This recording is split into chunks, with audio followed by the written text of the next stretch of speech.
Karelia, a vast historical region currently divided in two. The Karelia located east of the Russian-Finnish border is stagnating, and the legacy of the Finno-Ugric peoples is being forgotten. What can we say when the territory of the Karelian Isthmus is now administratively located in the so-called Leningrad region, even though the city with this name no longer exists? However, what truly remains are Finnish monuments and places that remind us of Karelia's former dwellers. But even this may soon be gone.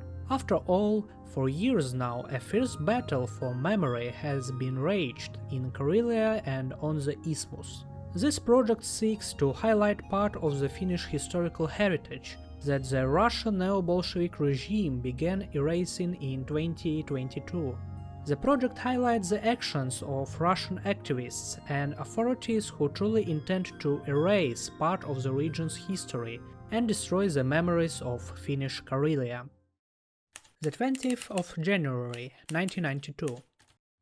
Finland and the Russian Federation signed a treaty establishing fundamental relations. This framework document replaced the 1984 Finno-Soviet Treaty, which became obsolete with the collapse of the USSR. The treaty entered into force on the 11th of July 1992. On the same day, an agreement on cooperation in perpetuating the memory of Soviet military personnel in Finland and Finnish military personnel in Russia who died in the Second World War was signed. This agreement entered into force on the 14th of October 1992. The parties agreed on the protection and maintenance of monuments and memorials, and also regulated other issues related to the search, protection, visiting and relocation of burial sites. Thus, monuments to Soviet soldiers in Finland and Finnish monuments in the Russian Federation have received legal protection for the first time, which obliges the states in whose territory these monuments are located to ensure the protection of memorial complexes and burial sites. Since 2022, monuments to the Finnish military personnel have been systematically destroyed and damaged in Russia.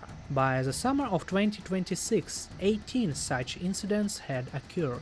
I visited some of the incident sites and prepared a video covering all incidents from 2022 to 2026. Each case will be reviewed chronologically, from the first to the most recent incident. But before we get into the details of each incident, it's important to cover a few general topics. Historically, the territory of Karelia and particularly the Karelian Isthmus was a battleground between great powers. In the 18th century, Russia seized these territories from Sweden. The so-called Old Finland was ceded to the Grand Duchy of Finland in 1812 by Emperor Alexander I. This territory would later become known as the Vyborg Governorate, and this land would later become part of the independent Finnish state in 1917. The cataclysms of the 20th century directly impacted the border region. It changed its owners multiple times during World War II. First, it was occupied by USSR following the Moscow Peace Treaty of 1940. Then in 1941, when the Finnish army regained control of the former pre-war border, and ultimately the territory was ceded to the Soviet Union in 1944. This led to a huge number of evacuees. A person who left Karelia during the war years in Finland was called evakko. The number of evacuated population exceeded 430,000 people, with the total population of Finland at the start of the Winter War being 3,686,000 people.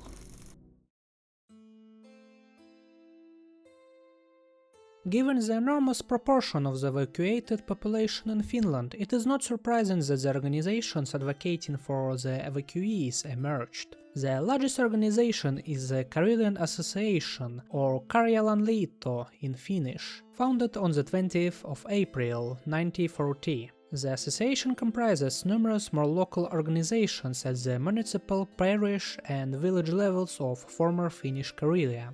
Currently, the organization is engaged in organizing cultural events and establishing connections between the descendants of Karelian evacuees. Since 2025, at the initiative of the Karelian Association, Finland holds Evacuee Flag Day, or Evakkojen liputuspäivä. This date is observed every 20th of April, the anniversary of the organization's founding. Until recently, these organizations also organized trips to the Russian part of Karelia. However, restrictions related to the COVID-19 pandemic, followed by the restrictions on the eastern border, became an obstacle to such trips, and they have ceased. Among other things, these trips were undertaken to assess the condition of burials and monuments of Finnish military personnel.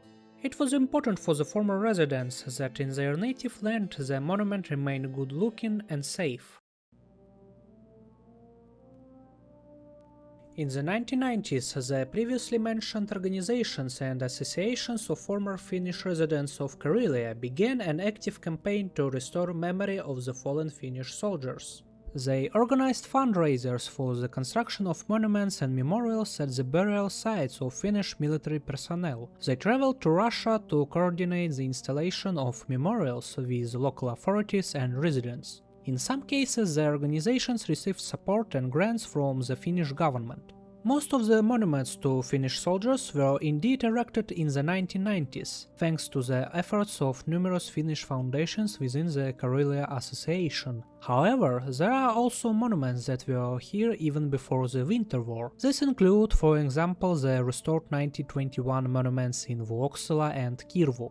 These monuments were dedicated to those who fell in the Finnish Civil War. As mentioned earlier, the issue of preserving monuments was of great concern to these organizations, as most of them were associated with war graves. In Finland, war graves are called Sankari hautausmaa, or literally heroes' cemeteries. The common Finnish term for war graves in Russia is often misinterpreted, implying the glorification of Nazi criminals, a point that will repeatedly made later. It should also be noted that since the Civil War, fallen Finnish soldiers are buried in their hometown, the parish to which they were assigned. Thus, most graves and associated memorials directly relate to former Finnish residents of a particular church parish.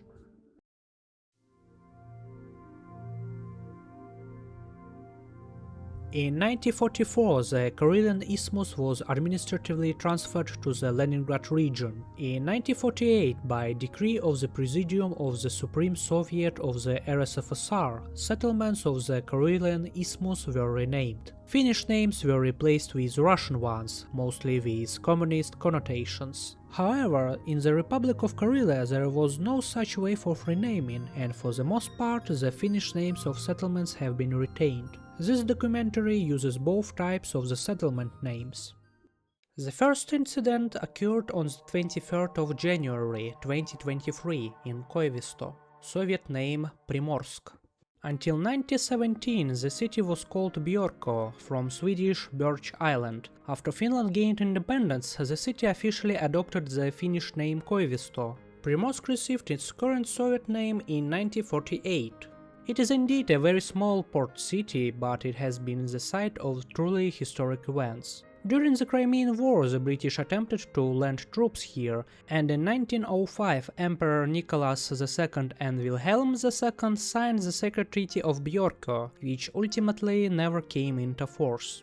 Besides the fishing industry and sawmills, Koivisto was also known for its sandy beaches, and the place as a whole was marketed as a resort. In this city we are interested in the Lutheran Church of St. Mary Magdalene. The building was built from 1902 to 1904 by the architect Josef Stenbeck. The granite building is designed in the National Romantic style and is one of the most beautiful architectural structures in the city. In 1948 a house of culture was established here, and all traces of Christianity were removed. In the 1990s, bars and discos were established here. Finally, in 1996, a local history museum was opened in one of the buildings. A Finnish war grave was located near the church, but it was destroyed during the Soviet era. After the fall of the Soviet regime, Finns had the opportunity to come to Koivisto and commemorate the people buried here.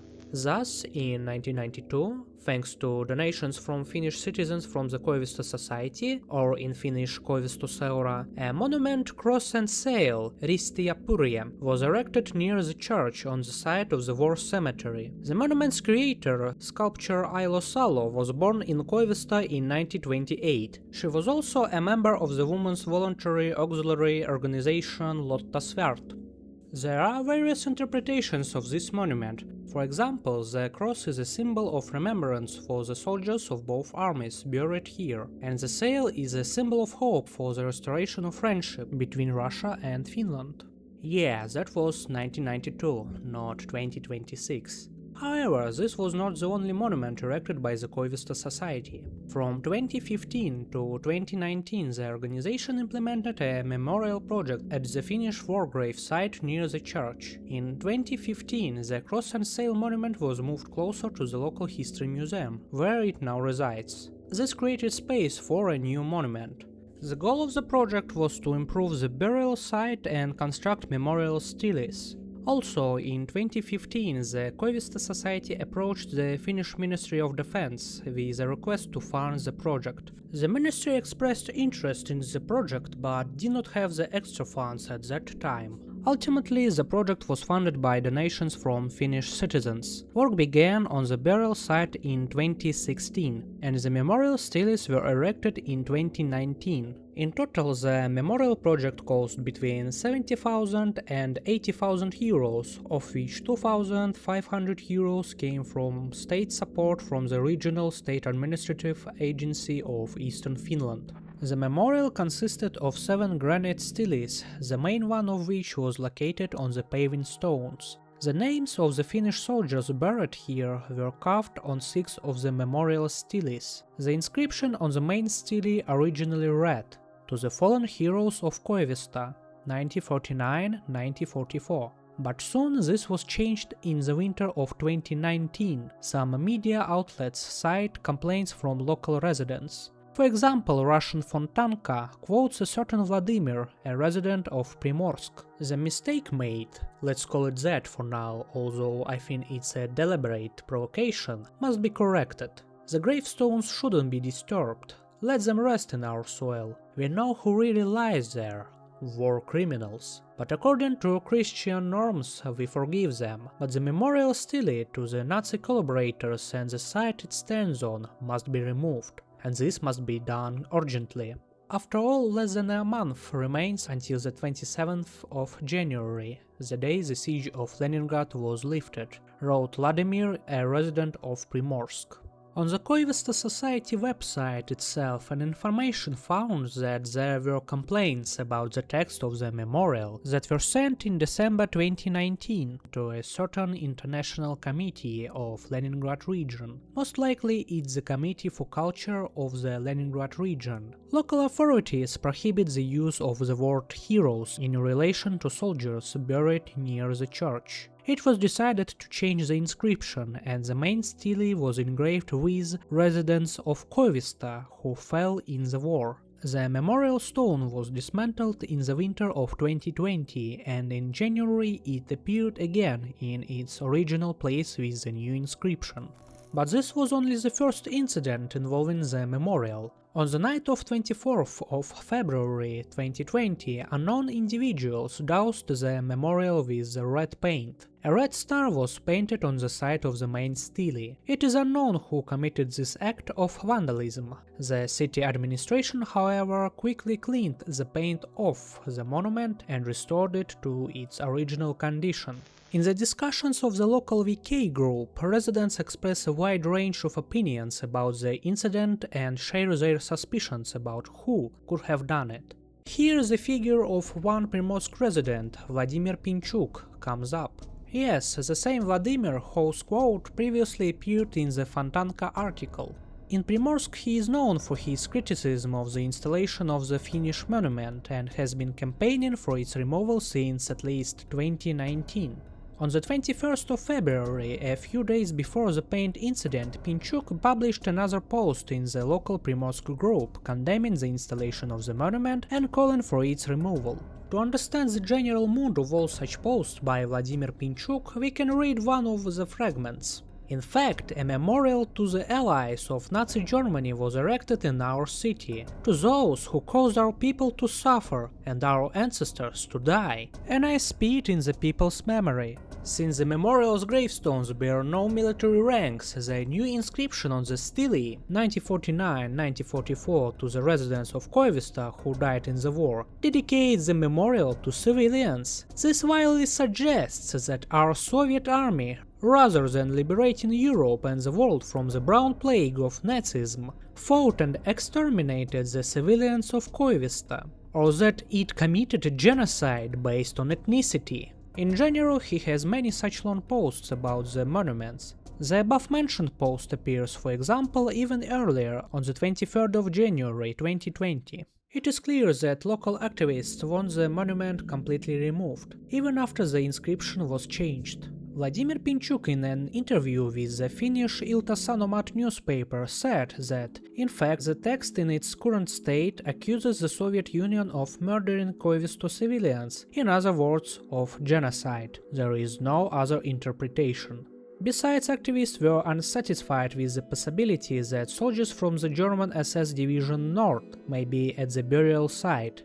This likely refers to the 6th SS Mountain Division North, which did fight in northern Finland, but was never stationed on the Karelian Isthmus, so the possibility of SS remains being found in Koivisto is ruled out.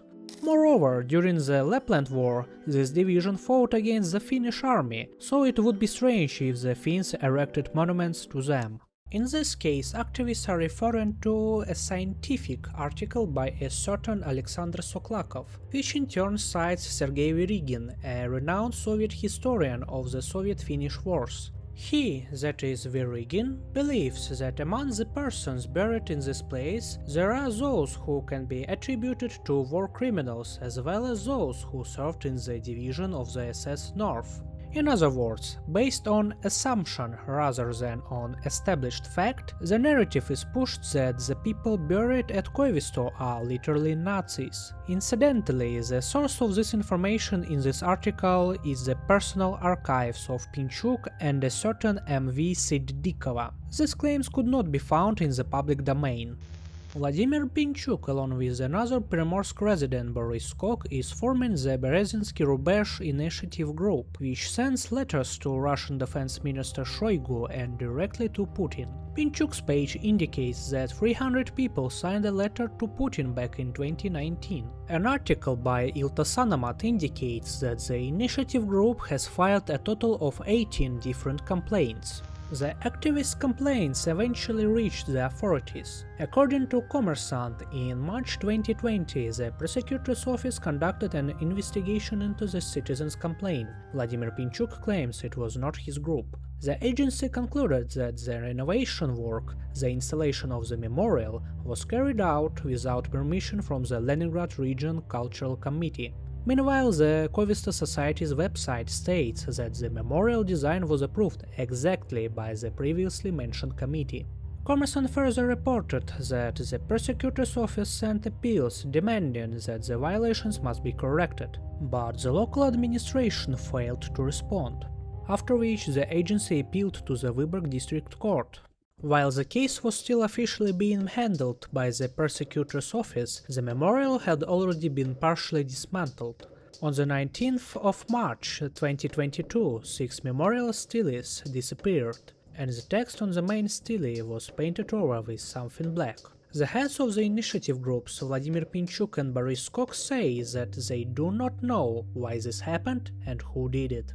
Ultimately, the Vyborg prosecutor's office's lawsuit was filed in March 2022 by the Vyborg City Court of the Leningrad region. In September 2022, the court will declare the monument illegal and order its dismantling. Koristroy, the company responsible for constructing the memorial, was obliged to dismantle it, though the Primorsk administration represented by the mayor approved the memorial's construction earlier. On the 23rd of January 2023, the monument was removed by court order. According to Koristroy employees, the memorial is now located in the company's warehouse.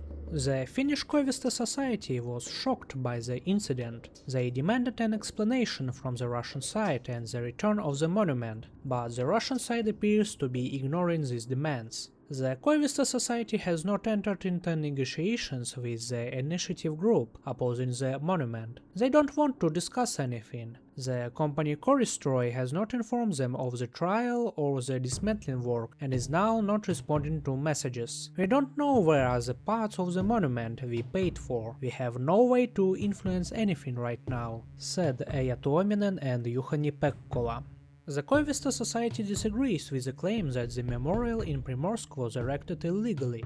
Negotiations regarding the memorial took over 4 years and required 18 trips to Russia. We provided all the latest information about the monument to the Russian authorities and the public. In July 2019 we agreed on its installation, and local residents, including war veterans and authorities, unanimously supported the restoration of the memorial on the Fallen Heroes Cemetery. We didn't know about the trial until the 8th of November 2022. We learned about it from the Russian embassy in Helsinki. They said the decision wasn't final and could be appealed, and we thought they were planning to do so. Meanwhile, as early as the 19th of January we were assured that the monument was in good condition and hadn't been torn down. While this was technically true, it was taken down just a few days later.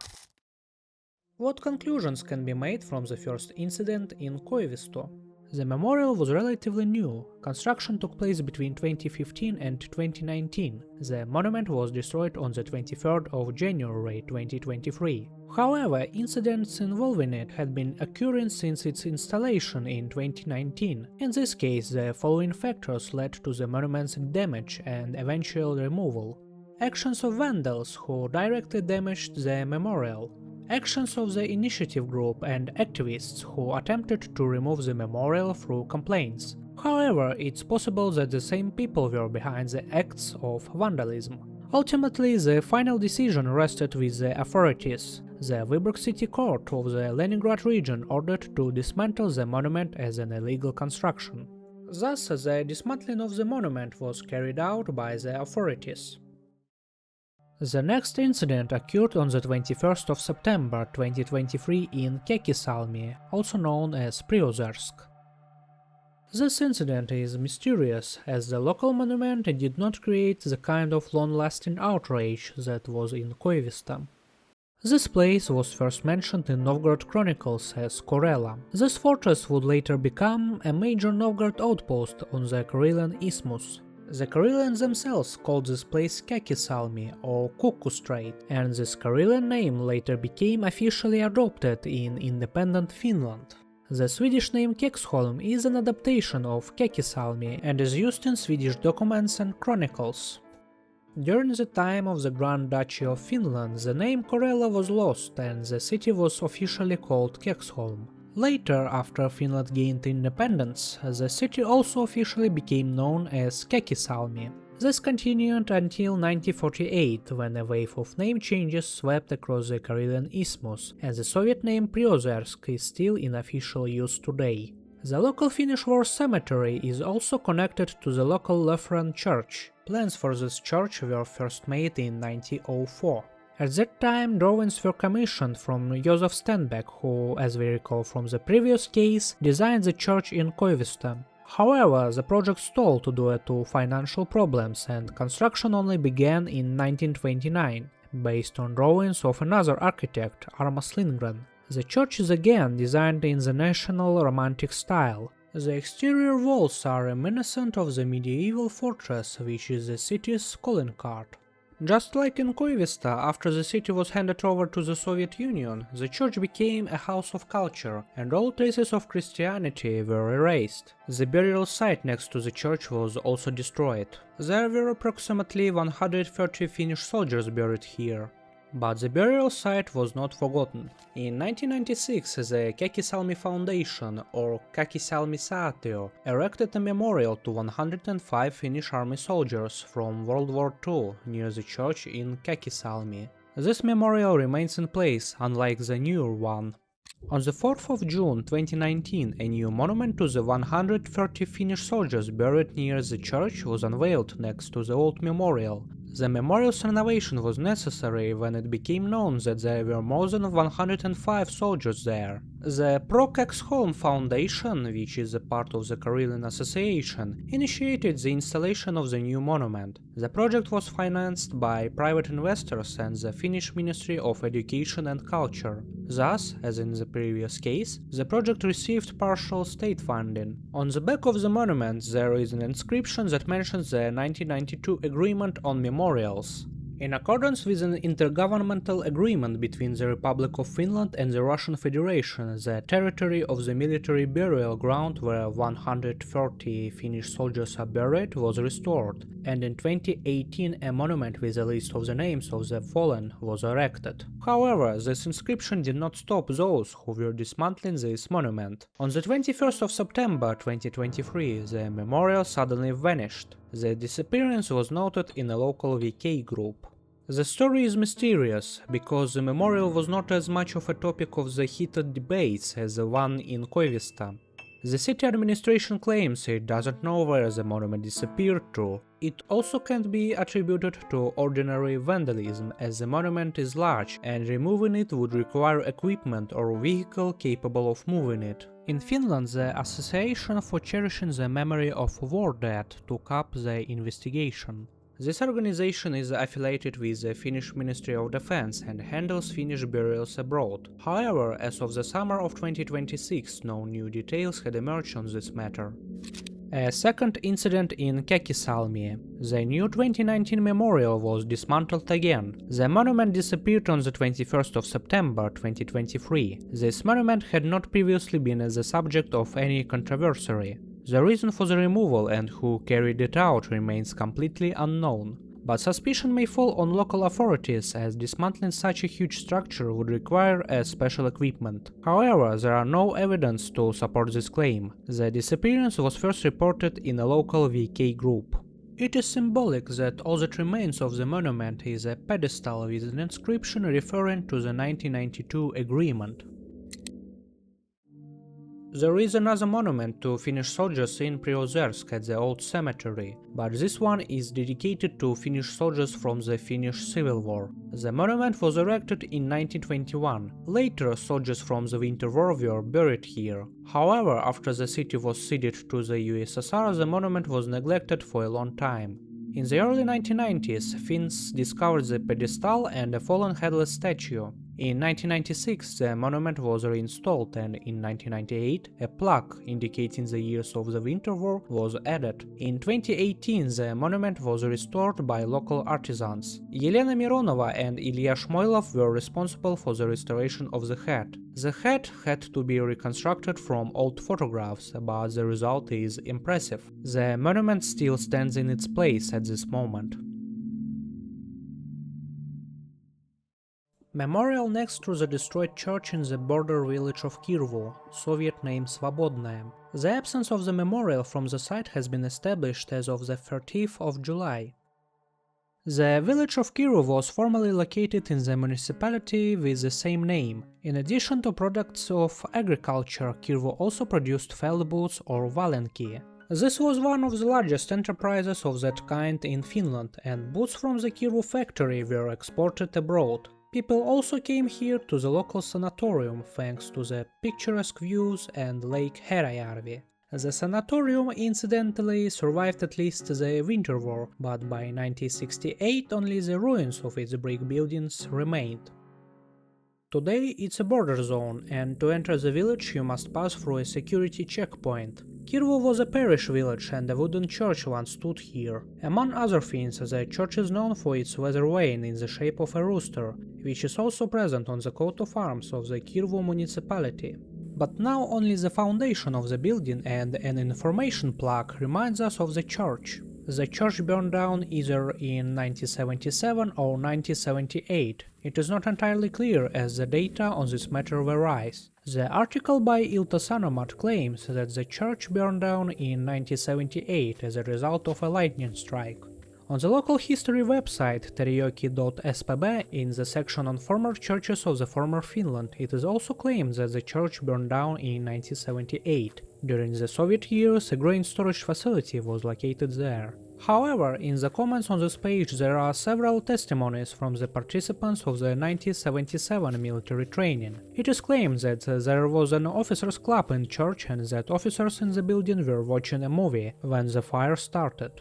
This place is also notable for the military cemetery and monument to the heroes of the Finnish War of Independence located near the church. In other words, a monument to those who died during the Finnish Civil War. This monument was erected in 1921. The names of the fallen were inscribed on the three sides of the pedestal, and on the pedestal itself is a kneeling female figure holding a sword and a wreath. The coat of arms of Karelia is also present on the pedestal. During the Second World War, Finnish soldiers continued to be buried in this cemetery. However, the cemetery was ultimately destroyed during the Soviet era. The monument was destroyed and the statue was buried nearby.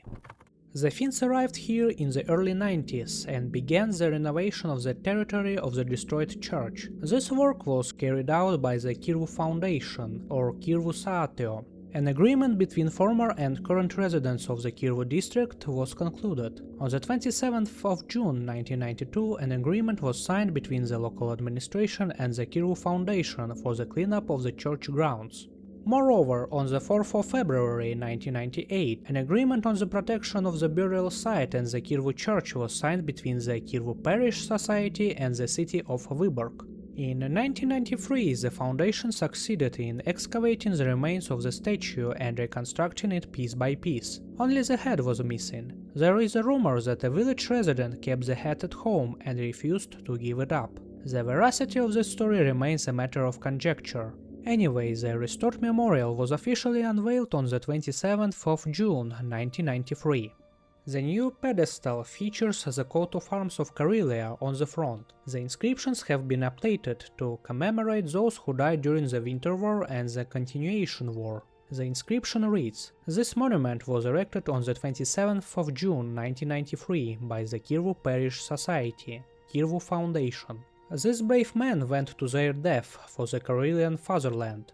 This hill is a crown of heroes. Come to the grave with a silent prayer." 1918, 1939, 1944. About 300 heroes who died in Kirvu in the years of War of Independence, Winter and Continuation Wars are blessed at this gravesite. The pieces above were preserved from the memorial established on the 19th of June 1921. However, the mentioned inscriptions on the pedestal sparked a wave of outrage in the Russian media. On the 7th of August 2023, LEN TV 24, a media financed by the Leningrad region, announced the dismantling of the monument in Kirvu. The article doesn't specify who will be responsible for the removal, but it implies it's likely the work of the authorities.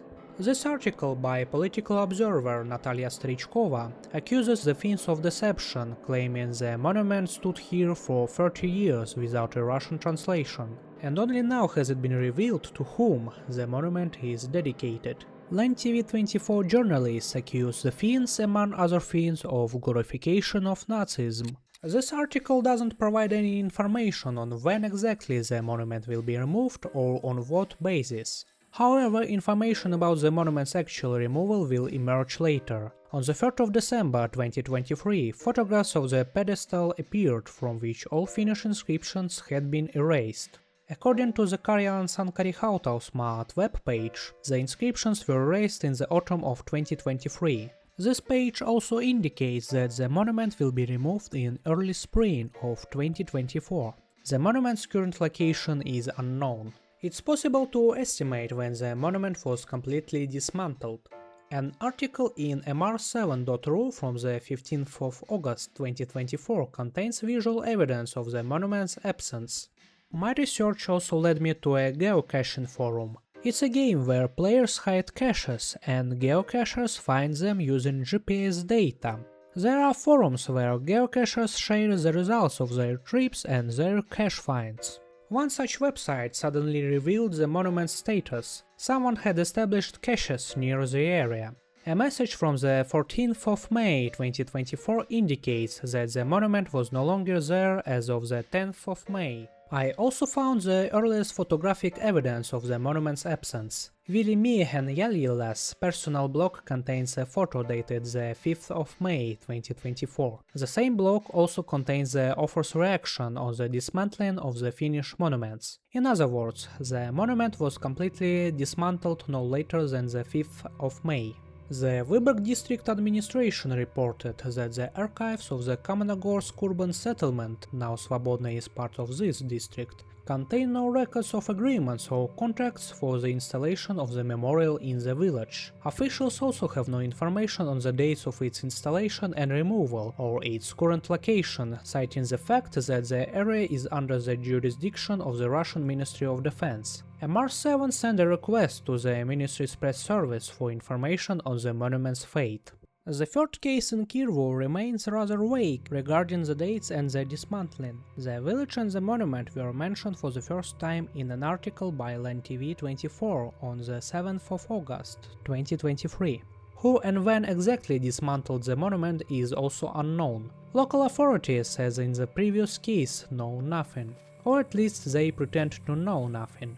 Ultimately, the announcement of the dismantling took place in the media, which is closely affiliated with the authorities of the Leningrad region, which leads to certain suspicions about the involvement of local authorities in the dismantling of the memorial. A monument in Kanelyarvi, Soviet name Pobeda. The monument was damaged in April 2024. Later, it was restored. The name of the village Kanelyarvi refers to the Finnish musical instrument kantele, which appears on the municipal and parish coat of arms. Incidentally, there is also an Estonian instrument of this kind, also called kannel. Järvi in fact means lake, which also reflected on the Kanelyarvi coat of arms. The Soviet name Pobeda, meaning victory, derives from a state form of the same name that once stood in the village of Kanelyarvi. The village was renamed in 1948. Interestingly enough, the Kanelyarvi railway station retained its Finnish name. In the 1920s, a separate parish, Kanelyarvi, was established and it needed a new church. In 1925, architect Uno Ullberg, who worked primarily in Vyborg, received the commission to design the church. Construction was completed in 1944. Finnish architecture of that time was characterized by functionalism, and Uno Ullberg was one of the leading architects of this style. This is why this church, covered in white plaster, has such an unusual and somewhat modest appearance. After the Winter War, the church was used by the Soviets as a mill. After the village returned to Finnish control, the church was restored and Christian services were held there again. After the Continuation War during the Soviet era, the church building was used as a chicken feed factory and a threshing machine. In 1948, a major fire occurred in the building, and the abandoned church remains in ruins to this day. A Sunday school still operates in the extension of the church, which was restored in the 2000s. There is also a cemetery next to the church, but it is notable that there are Orthodox crosses there, and if you move a little to the side of the church you can notice a separate monument. This is a memorial to the fallen Finnish soldiers of the Continuation War. According to information from the Karjalan Sankari Hautausmaat, 88 Finnish soldiers are buried here. When the village came under Soviet control, the burial site was destroyed. This monument was erected in 1991 by the Kanelyarvi Foundation, or Kanelyarvi Säätiö. Until recently, the monument consisted of a slab with the following inscription. In 1923, a cemetery of the Kanelyarvi parish was founded on this site. Heroes who died in the war between 1941 and 1944 were buried here. The church was built in 1924 and operated until 1944. The Kanelyarvi Foundation honors the memory of those who died and were buried in their native land. In 2000, a cross was erected behind the stone. The monument stood quietly in its place until 2024, when on the 19th of April 2024 the same Natalia Starichkova published an article on LANTV24 stating that in the Russian village of Pobeda there is no longer a monument to the Finnish heroes. This article calls the monument's installation nothing less than a glorification of Nazism. It emphasizes that the slab originally bore a different inscription which read, "Those who fell on the battlefield between 1941 and 1944 were buried here." Indeed, the Russian inscription in the 2007 photograph read as follows. In 1923, a cemetery of the Kanaljärvi parish was founded on this site. Those who died on the battlefield between 1941 and 1944 were buried here. Then the text is the same. The Finnish inscriptions on the different versions of the text do not differ. Although the Karjalan Sankari Hautausmaat website states that the inscription was changed in 2005, no specific details are provided about the changes. This is further contradicted by the fact that the 2007 photograph bears the old inscription, assuming the plaque was updated in 2005. This may be a typo on the website, as according to a presentation by the Kanaljärvi Foundation dated the 20th of September 2023, the plaque was replaced with a new one in 2015, and this is the same plaque indicating that heroes are buried here. Anyway, until recently there were no questions about the inscription with the word heroes. There is also a narrative that supposedly no one noticed anything during the 90s when coordinating with the Finns, and that they only began to notice with the start of the war in Ukraine. Our shame lies in the fact that even then we didn't notice anything. No one was bothered, no one was touched, no one was alarmed. Have you all had some kind of brain softening or something? How could we let the Finns do all of this? If it weren't for the SMO, would we have given up everything ourselves without regaining consciousness? The article also pushes a new narrative that will continue to appear in publications on LenTV24 and similar media outlets. Narrative that organizations of the former residents of Karelia and the Karelian Association itself are revanchist organizations that advocate for a revision of the results of the Second World War. And the initiator of the memorial sign installation, the very same Finnish society, the Kanaljärvi Foundation, is officially part of the well-known association Karjalan Liitto, or the Karelian Association. The association, incidentally, was founded back in 1940 and since then has advocated for the return of Finland's lost territories. First those that became ours following the Soviet-Finnish War, and then those that became ours as a result of the Second World War. Once again, this is an association of those Finns who all these years have been specifically advocating for a revision of the results of the Second World War. And the Finnish NGOs that are part of the Karelian Association, visiting us with smiles, have been systematically building memorial complexes like this in the Vyborg and Priozersk districts of the Leningrad region for decades after the collapse of the USSR, glorifying the Finnish Nazis, whom our forces defeated in the brutal and bloody battles of the Great Patriotic War. We smiled even wider in response to these Finnish NGO workers and tried to be welcoming and friendly. After all, they were guests, neighbors. The author of the article also directly threatens defenders of Finnish monuments and those who raise discussions about protecting the memory of Finnish places. And those of us who decide to pity the Finnish accomplices of genocide, a court back in 2022 recognized the siege of Leningrad as genocide. Let them think 3 times before joining their glorification. In the village of Pobeda, there is no longer any monument to the Finnish heroes. We came to our senses and it was demolished, rightfully and legally. And yet again, who tore down this monument and when? The answer to this question lies outside of this article. On the 23rd of April 2024, Ilta-Sanomat published an article about an act of vandalism in Kanaljärvi. The plaque was removed from the stone and the memorial itself was doused with something green. However, the stone and cross remained in place. I made 2 trips to Kanaljärvi to confirm the monument's status. The first trip on the 23rd of June 2024 confirmed that the plaque was gone, but the memorial itself was there. The second trip on the 24th of July 2025 updated the status of the monument. A new plaque in 2 languages now hangs on the stone. The inscription on it is as follows: At this site was the Kanajärvi Parish Cemetery, founded in 1923. The Lutheran church was erected in 1934, and the last service was held there in 1944. Near the church lies the residence of the Kanajärvi Parish, who died in the battles for their homeland. Apparently, this was the work of local activists who are concerned about the fate of Finnish monuments on the Karelian Isthmus. Thus, the monument in Kanajärvi, damaged in April 2024, has been partially restored, at least as of July 2024. This is the first case in which people took measures to an act of vandalism. Who carried out the act of vandalism remains a mystery. During my visits, locals have speculated that the monument was desecrated by vandals and that the authorities had no intention of removing the plaque. However, this is contradicted by the fact that the news of the monument's alleged removal first appeared on the regional state media, LenTV24, which may hint at governmental involvement. Ilta Sanomat also claims that the activists could have been behind the removal, backed by the authorities.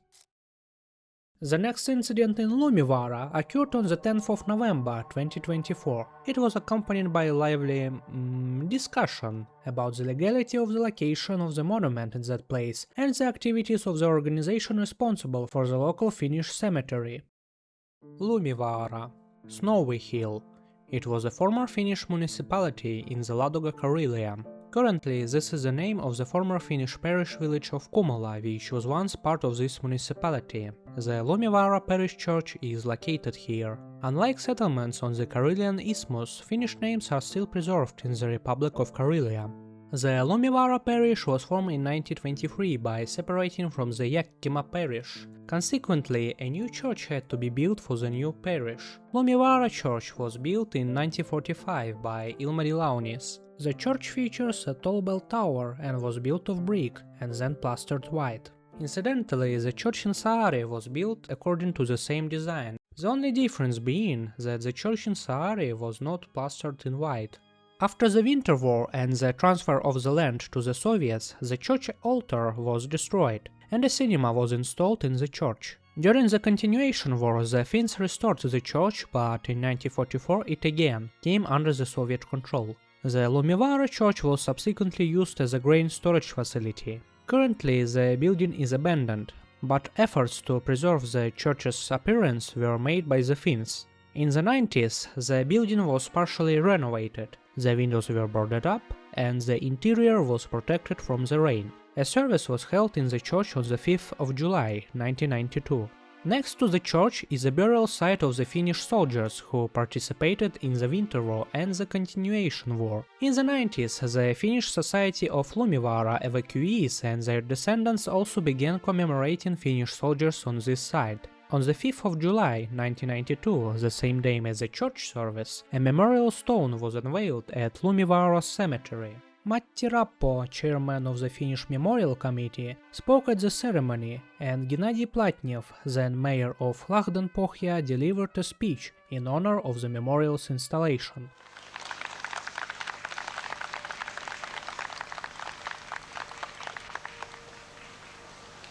Я абзац скажу потом. Уважаемые дамы и господа, гости Лагденпохского района, разрешите мне от администрации города Лагденпохья и от себя лично приветствовать вас с прибытием в Лумиваара для участия в мероприятии международного значения – учреждения памятника погибшим финским воинам. In 1995, a memorial plaque with the names of Finnish soldiers who were buried at the site was installed on the wall of the church. On the 9th and 10th of September 2016, white crosses were installed on the graves of each Finnish army serviceman. Until recently, no one cared in Russia about the Lumivaara Society's activities, until the war in Ukraine began. The first to stir up the fuss was the Z Telegram channel Razveddozor on the 23rd of September 2024. In a post, the channel wrote about the glorification of Hitler's accomplices who participated in the siege of Leningrad. It should be noted that monuments to Finnish war criminals are most often erected by the various public organizations, but there is always an official who gives them an approved. We hope the regional governor will sort this out and our concerned readers won't let him forget about this problem. It's also worth understanding that initiatives of this kind are funded by Finland. We hope all these activists will be declared foreign agents. In the post, the plaque's inscription in Russian is circled, and the years of the continuation war are underlined. So while the previous complaint was about the word heroes, in this case they are complaining about the monument being dedicated to fallen soldiers of the continuation war. The next day an article appeared in the Karelian media Chernika. It claims that the Lumivara Society, which oversaw the memorial, held an anti-Russian stance and supported Ukraine. Furthermore, the society openly expresses revanchist sentiments, its leaders declare plans to return Lumivara to Finland and, oh my god, sell souvenirs featuring maps from 1939. As of revanchist sentiments, nothing of the sort can be found on the pages of the Lumivara Society. The abandoned church in Lumivara is a popular tourist attraction. Visitors, including young people, are exposed to a distorted interpretation of history, according to which the Finns, who organized the siege of Leningrad and committed war crimes, were supposedly fighting for independence from the evil and bloody Russia that oppressed the local population. It's unclear what's the connection between the siege of Leningrad and the memory of the fallen villagers. By this logic, all memorials to ex-soldiers on Russian territory are subject to destruction, and apparently that's where Finns are headed. Once again, the article calls on the authorities to sort out the situation. As always, Russian media use vague language to describe their actions. Collaborationism should not have monuments. Wait, have you ever seen monuments to the soldiers of the Russian Liberation Army in the Russian Federation? In any case, the term collaborationism is not applicable in this case to the Finnish soldiers. On the 8th of November 2024, the plaque from the memorial stone was reported missing. Our subscriber could not find the memorial plaque commemorating Hitler's allies in the Finnish army. It might be covered in snow, but we are hoping for the best. This post of the 10th of November was repeated in the VK group Lahdenpohja Forever, but here there is an additional photo showing the plaque missing. The comment section is a veritable portal to hell. On the 14th of November 2025, the chairman of the Lumivara Museum in Finland, Kari Rappo, reported that he had received information from the Russian side that the plaque had been removed. So this was the fifth incident in Lumivara, Republic of Karelia. It occurred on the 8th of November 2024. It is unknown who removed the plaque, but the memorial and the activities of the Lumivara Society, an organization associated with it, sparked outrage among pro-Russian government media and Russians living in Karelia. News of the plaque's disappearance was first reported by the Telegram channel Razvedazor, and a photo confirming it appeared 2 days later in a local VK group. The next incident is just 1 day away. On the 11th of November 2024, a monument located in Eurapa, or Soviet name Baryshevo, was damaged. And we return to the Karelian Isthmus, to the former municipality of Eurapa. The Viipuri-Valkjärvi railway used to run near the village of Polakkaula, but it was dismantled after the war. After the village came under Soviet control, it was renamed to Orlovka in the winter of 1948. In July 1948, the renaming commission renamed the village Baryshevo in honor of Junior Lieutenant Leonid Baryshev, who died near the village in 1944. The Supreme Presidium of the RSFSR later confirmed this name change with a decree on the 13th of January 1949. The village once had a church of the Eurapa parish. It was built in 1944 in the functionalist style, or how the style is often called in Finland, funkis. However, the church is a little different from the church in Kanaljärvi, which was built in the same style. The designer of the church was architect Oiva Kallio. The church suffered serious damage during the Second World War. During the Winter War, Finnish sappers mined the building's bell tower, as the tall church provided an excellent landmark for Soviet artillery. However, the mines planted by the Finns were ultimately detonated when a Soviet artillery shell hit the church. When the Finns returned here in 1941, it was proposed to leave the church ruins as a memorial to the Winter War, but during even more intense fighting in the summer of 1944, even those remaining walls were destroyed. In 1945, the church ruins were finally demolished. Near the church is the Finnish War Cemetery. It is a resting place of soldiers who participated in both the Winter War and the Continuation War. Near the ruins of the church are several monuments. These stone plaques were installed in 1991. The top plaque is dedicated to the Aurepä church itself. Another is dedicated to the Finnish soldiers, in honor of heroes of Aurepä and Vuosalmi who fell in wars of Finland, 1939-1944. As you can see from the Finnish line symbol, the plaque was installed by the Finnish state. In 1945, a stele was erected by the Finnish state indicating the burial site of Finnish soldiers who participated in military actions from 1931 to 1934. The text is also duplicated in 2 languages, and interestingly enough, the Russian version uses the Soviet name of the settlement, Baryshovo. That same year, the Aurepä Parish Society, Aurepän Pitäjäseura, erected a stone plaque commemorating the fallen Finnish soldiers. So we have a total of 3 monuments, 2 of which are state-owned, and 1 was erected by a private organization of former village residents. On the 11th of November 2024, the previously mentioned Leningrad region media, LenTV24, published a new article about the destruction of the monument in Baryshovo. And here is another memorial found, not far from Baryshovo. Fortunately, just as it was found, it was lost. It's gone. Some kind people found it and removed it from site. And yet again, there is no precise information about who these kind people were or when they destroyed the memorial. But something else is of interest here. The new line of accusation of glorifying Nazism is a swastika. The stone plaque below does indeed depict a Finnish military decoration, the Order of the Cross of Liberty. And now it's worth discussing the perception of the swastika in Finland in general. It's worth starting with the fact that the swastika appeared in the Finnish military long before the Nazis adopted it.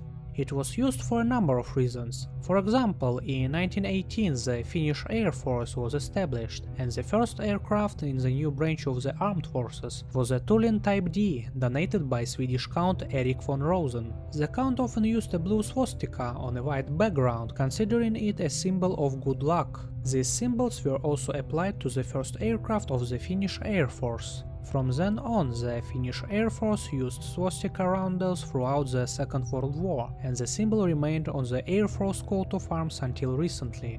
Unfortunately, the traditional symbol was abandoned because it caused misunderstandings among the Allies and led to some incidents. As for the Cross of Liberty, the award's design was created by renowned Finnish artist Akseli Gallen-Kallella. The composition was based on the Krua Patei, within which was a swastika. In the early 20th century, the symbol was considered a symbol of luck and was widely used throughout the world. Moreover, even the Soviet Russia had badges featuring the swastika. The center of the award is crowned with a heraldic white rose, the national symbol of Finland. Therefore, it is obvious that the swastika on the plaque has nothing to do with the Nazi ideology, and such cheap propaganda is aimed at a domestic audience that has no idea what the swastika means in this context. So, what's next in the article? However, if this isn't enough for anyone particularly conscientious, here are the results of a comprehensive examination conducted by specialists from a state expert institution. The inscriptions on the memorial plaques are provocative and directly glorify the buried Finnish soldiers, allies of Nazi Germany.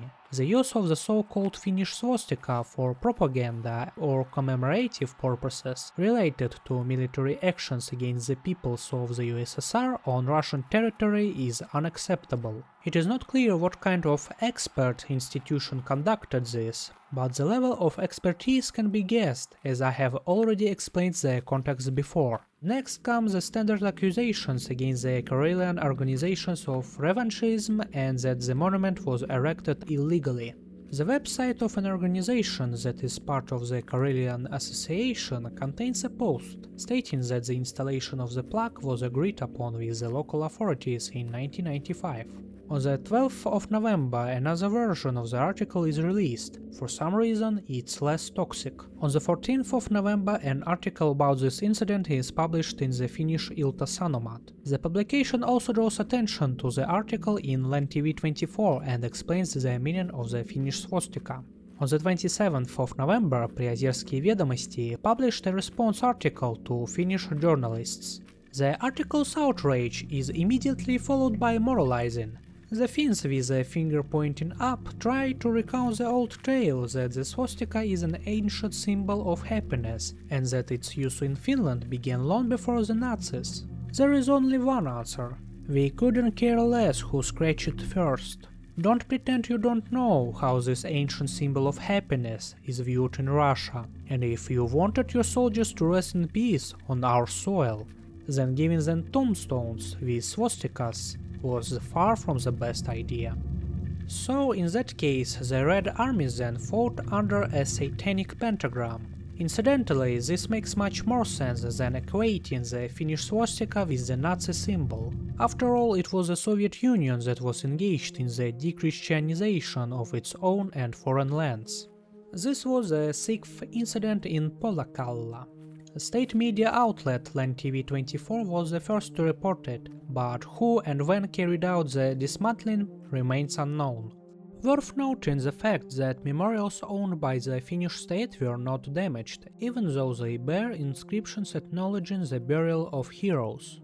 Well, apparently it's much easier to destroy private memorials. However, as we'll later find out, the fact that the monument belongs entirely to Finnish state doesn't mean that it is completely unsafe. The 7th incident takes place in 2025 near the village of Tienhaara. There, a familiar character returns, appearing in a new role.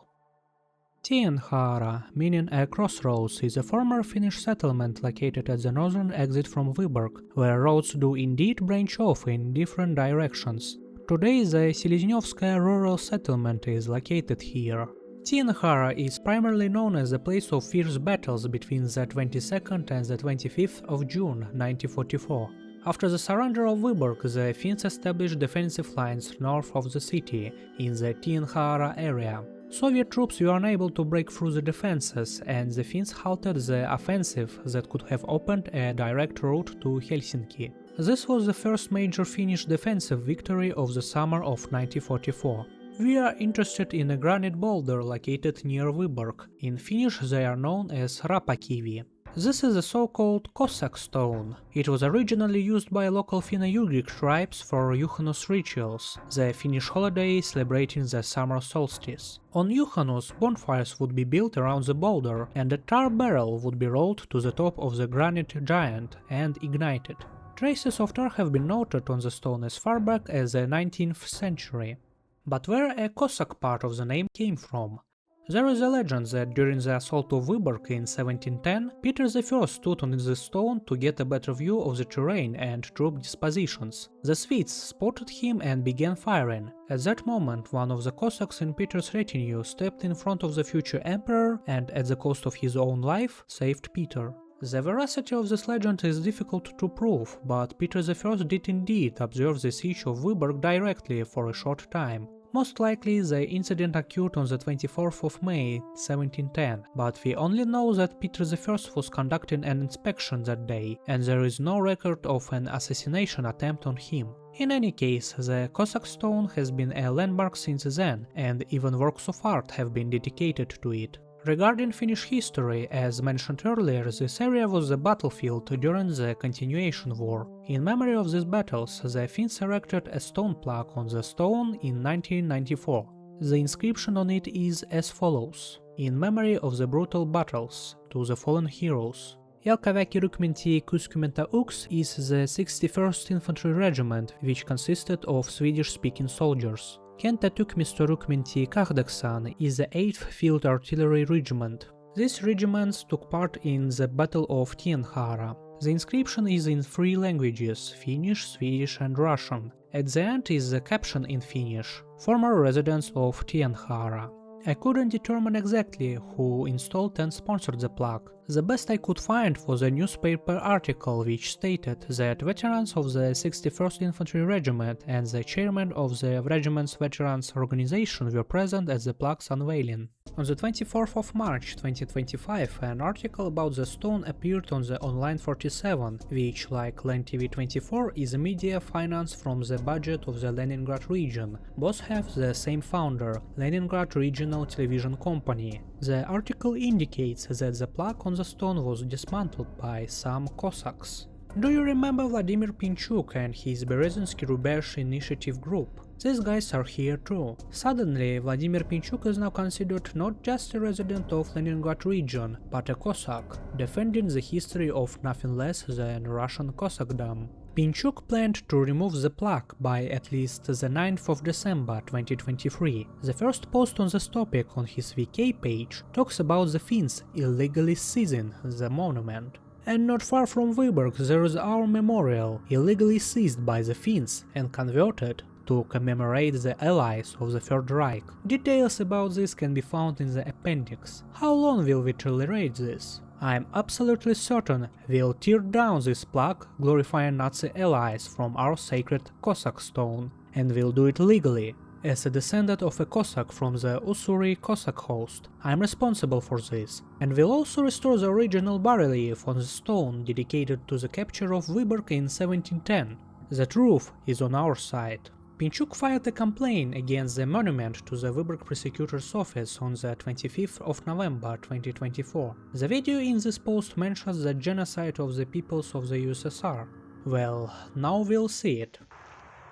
Соотечественники и казаки России, мы, Владимир Пинчук и Виктор Николаев, от лица Общероссийской общественной организации «Союз казаков России» и инициативной группы «Березинский рубеж» спешим поделиться радостной вестью. Общими силами нам удалось убедить Выборгскую прокуратуру в принятии решения о том, чтобы с нашей святыни, символа русской воинской доблести периода Северной войны, казак камня, снять мемориальную плиту, героизирующую союзников Третьего рейха. Финские воинские подразделения причастны к геноциду народа СССР, блокаде Ленинграда.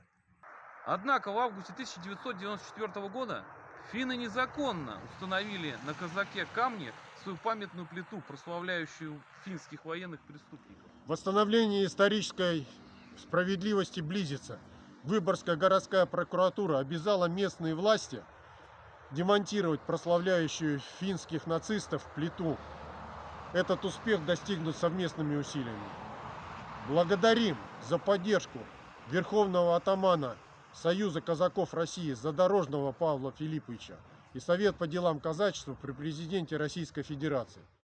The Vyborg City Prosecutor's Office filed a lawsuit in the Vyborg court demanding that the installation of the memorial sign be declared illegal and the city administration be compelled to remove it. On the 13th of February 2025, the court ruled in favor of the prosecutor's office, and the sign was removed shortly thereafter. The Finns took advantage of the situation and somehow installed their own memorial plaque on the stone. For Russia and the Russian Cossacks, it's a symbol of military valor, but they commemorated the allies of the Third Reich. We discovered this almost 30 years later. The Russian Cossacks took the plaque as a personal insult, a slap in the face. It was a spit in the face from Finland, an attempt to falsify history. In other words, everything was just fine for 30 years, and only now has Pinchuk remembered that he is, in fact, a Cossack, and that he urgently needs to take action to preserve the Cossack sacred place. But this time the original media at least covered the incident in more detail. It's also worth noting the following detail which will appear in other publications about Finnish monuments, like carbon copies from now on. Following a complaint from activists, the Vyborg City Prosecutor's Office launched an investigation. It turned out that the memorial sign had indeed been installed without official approval and violated Russian law. Furthermore, a psycholinguistic examination by St. Petersburg State University found that the text glorified Nazi troops. Thus, the seventh incident was provoked by activists, and ultimately the authorities tore down the sign. The next incident was also related to a huge boulder near Vyborg. On the 25th of April 2025, the Ihantala monument was damaged.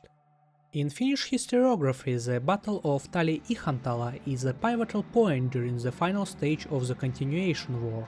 The battle lasted from the 25th of June to the 9th of July 1944. Thanks to the clever use of the terrain and the assistance of German aircraft and equipment, the Finns for example used Panzerfaust and Stuck 3 assault guns to fight Soviet vehicles. Finnish troops managed to halt the advance of the Red Army. Nothing remains of the former Finnish village in this area.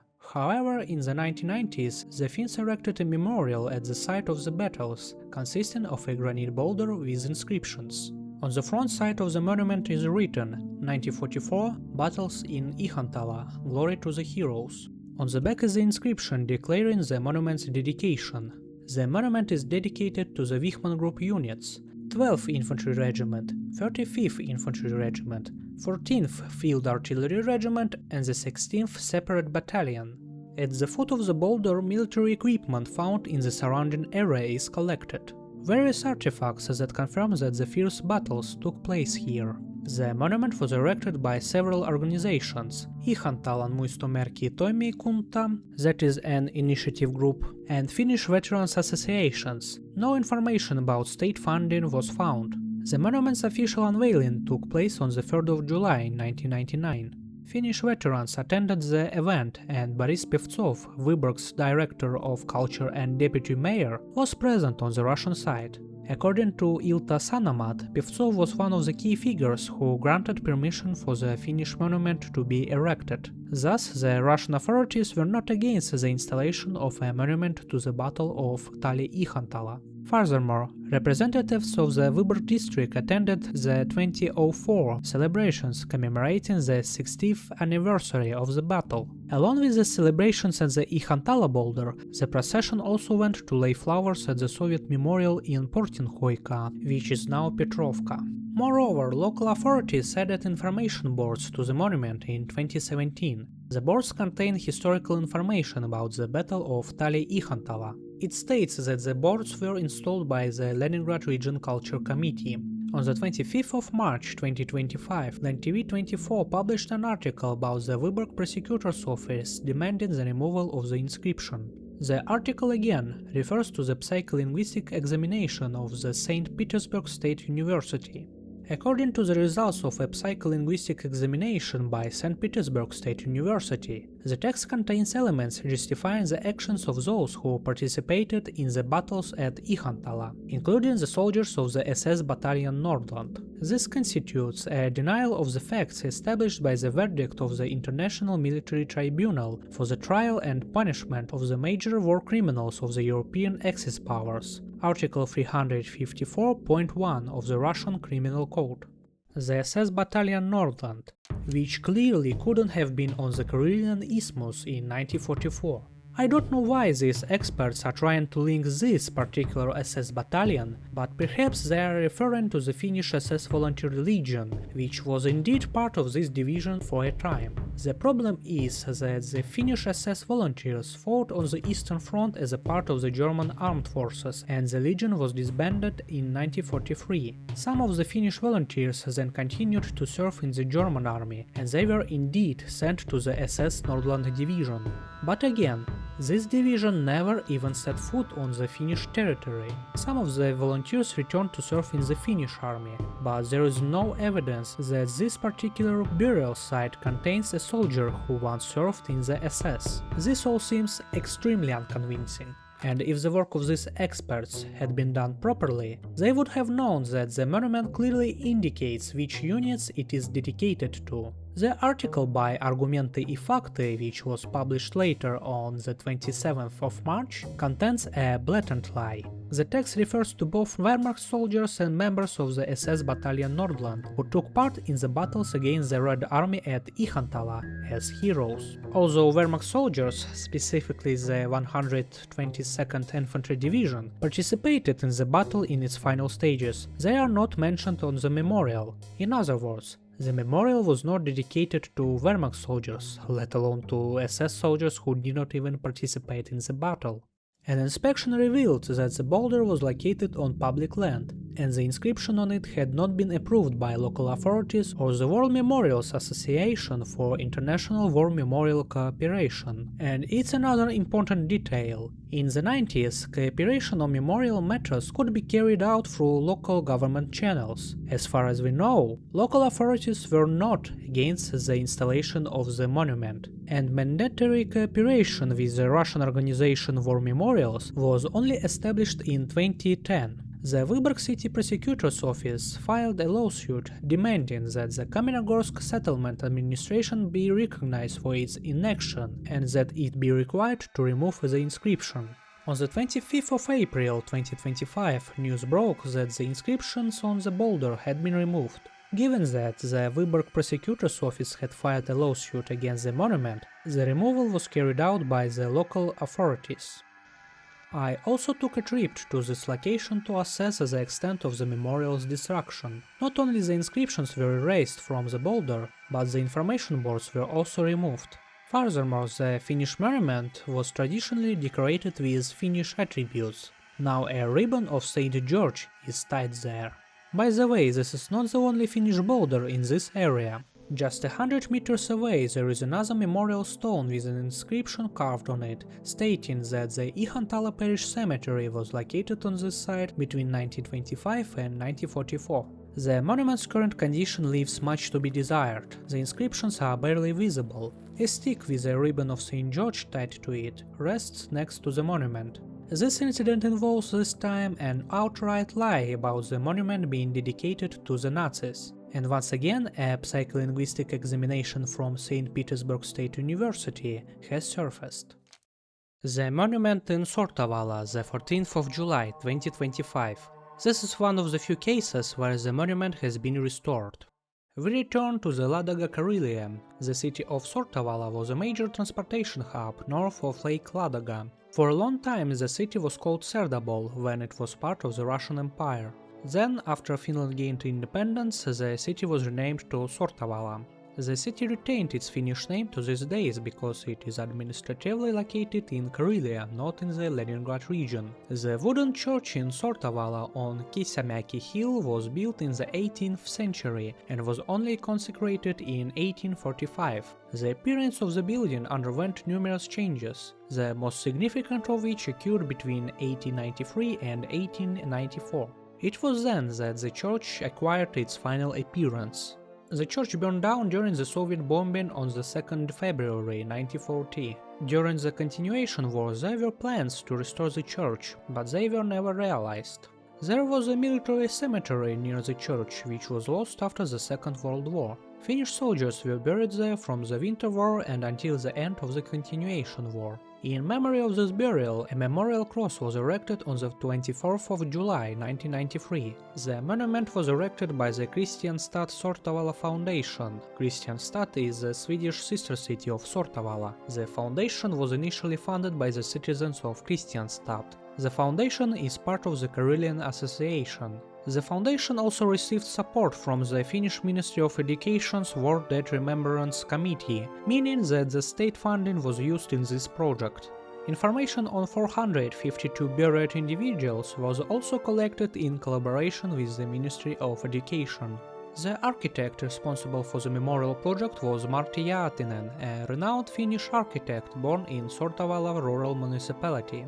The monument is a granite cross and a pedestal where is an inscription. Here lie 452 Finns who defended Finland in the wars of 1939 and 1944. Then Finnish Minister of Defense Elizabeth Wren and the head of the Republic of Karelia Viktor Stepanov were present at the monument's unveiling. In other words, there is no evidence that the monument's installation was not approved by the authorities. On the 14th of July 2025, it became known that the granite pedestal with the inscription had been boarded up with a metal plate. This was first reported by the Telegram channel From Karelia with Freedom. It's unknown who committed this act of vandalism or when. Oddly enough, there was not a word about the incident in the local or regional media. Even stranger, on the 27th of June, Bumaga reported that the metal plates had been removed and the monument had been restored to its original condition. Monument in Raisela, Soviet name Melnikovo, the 18th of July 2025.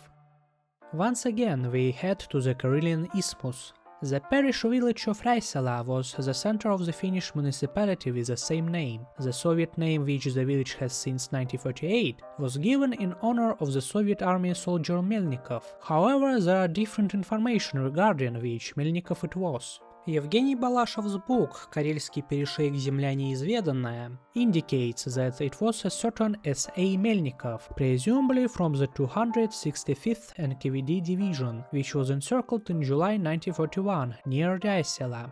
Meanwhile, the website of the Priozersk Inter-Settlement Library contains information that the village was presumably named after Nikita Ivanovich Melnikov, a Red Army telegraph operator who served in the 43rd Army and died on the 11th of August 1941 near Ryasela. There are photographs of this Soviet soldier's tombstone which indicates that the village was named after him. Since it was a parish village, there has to be a large church. Indeed, the Lutheran Church of Raisela, designed by the previously mentioned Josef Stenbeck, still stands today. Construction of the church was completed by 1912.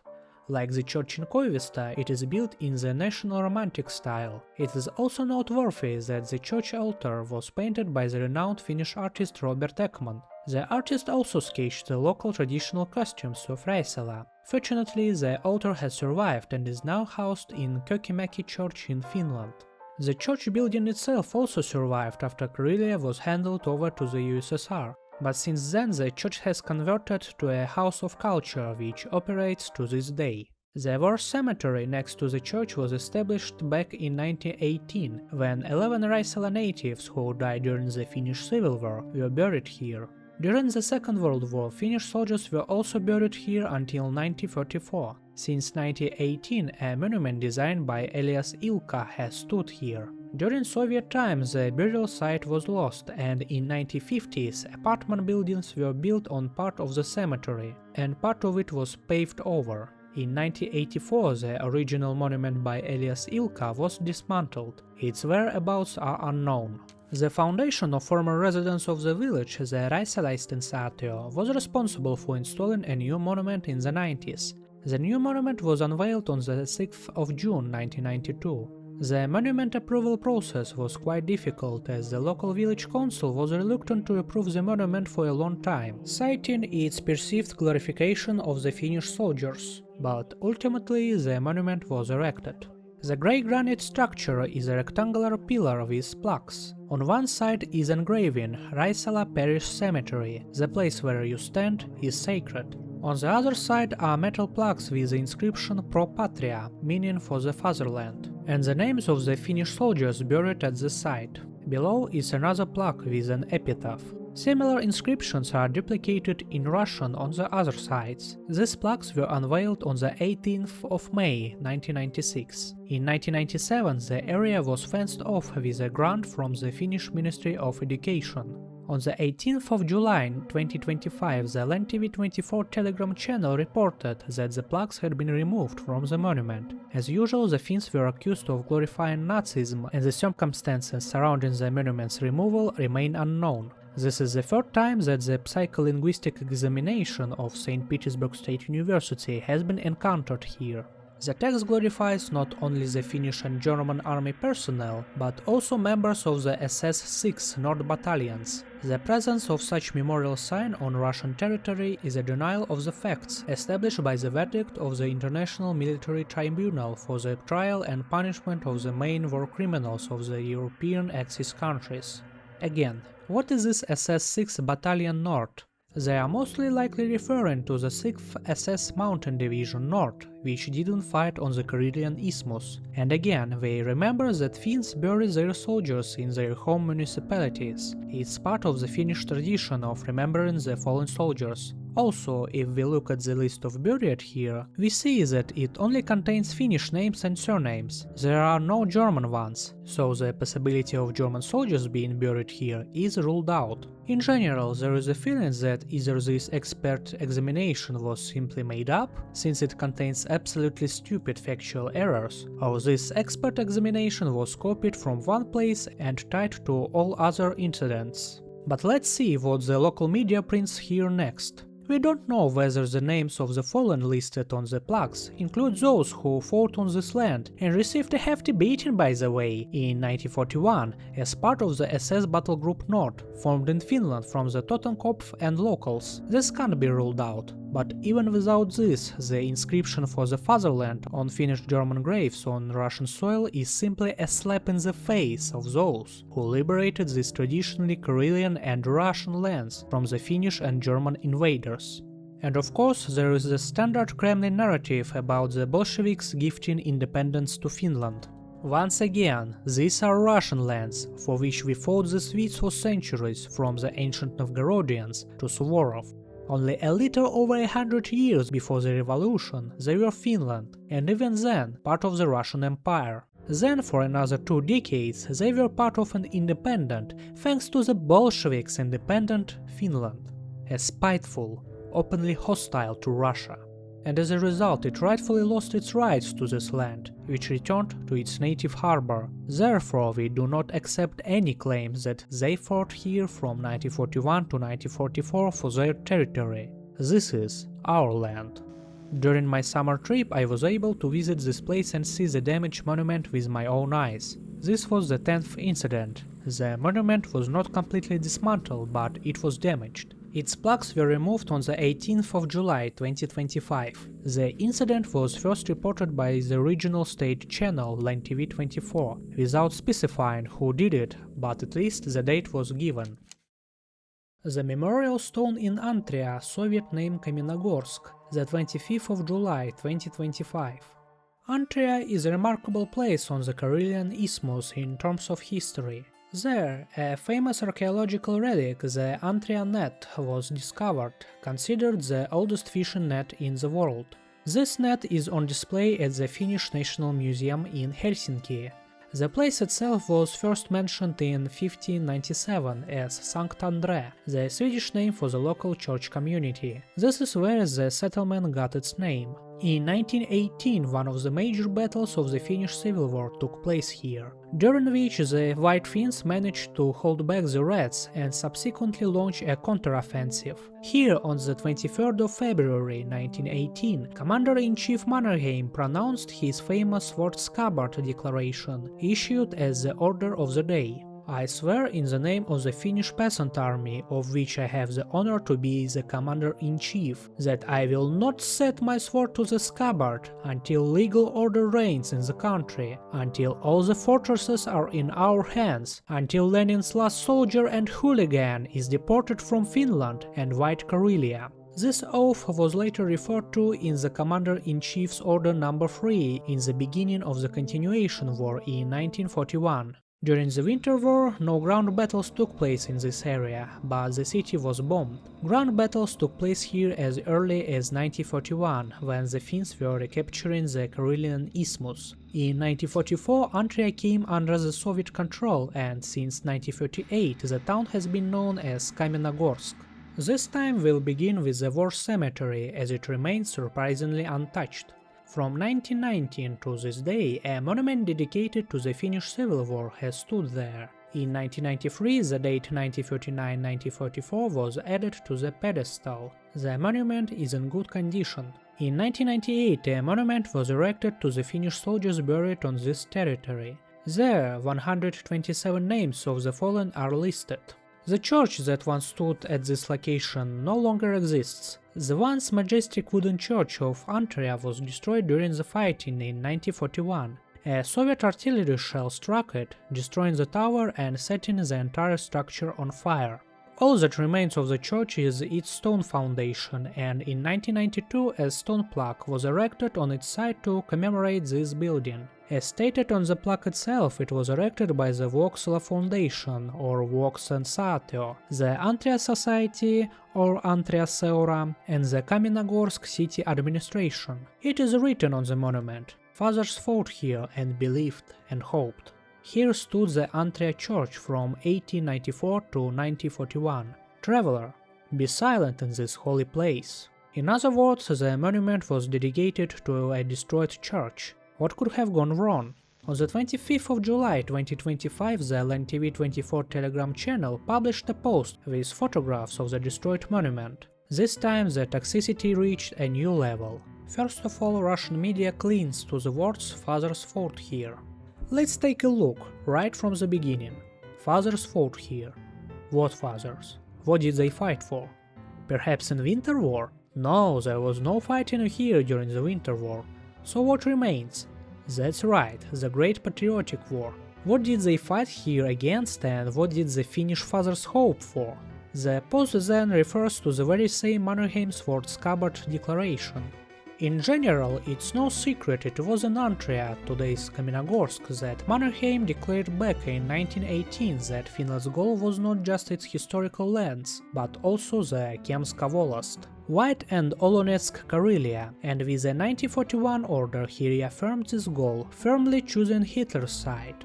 After that, even Churchill, who supported Finland within its 1939 borders, was forced to declare war on the Finns. After this, the original media switches to a language that best suits its level.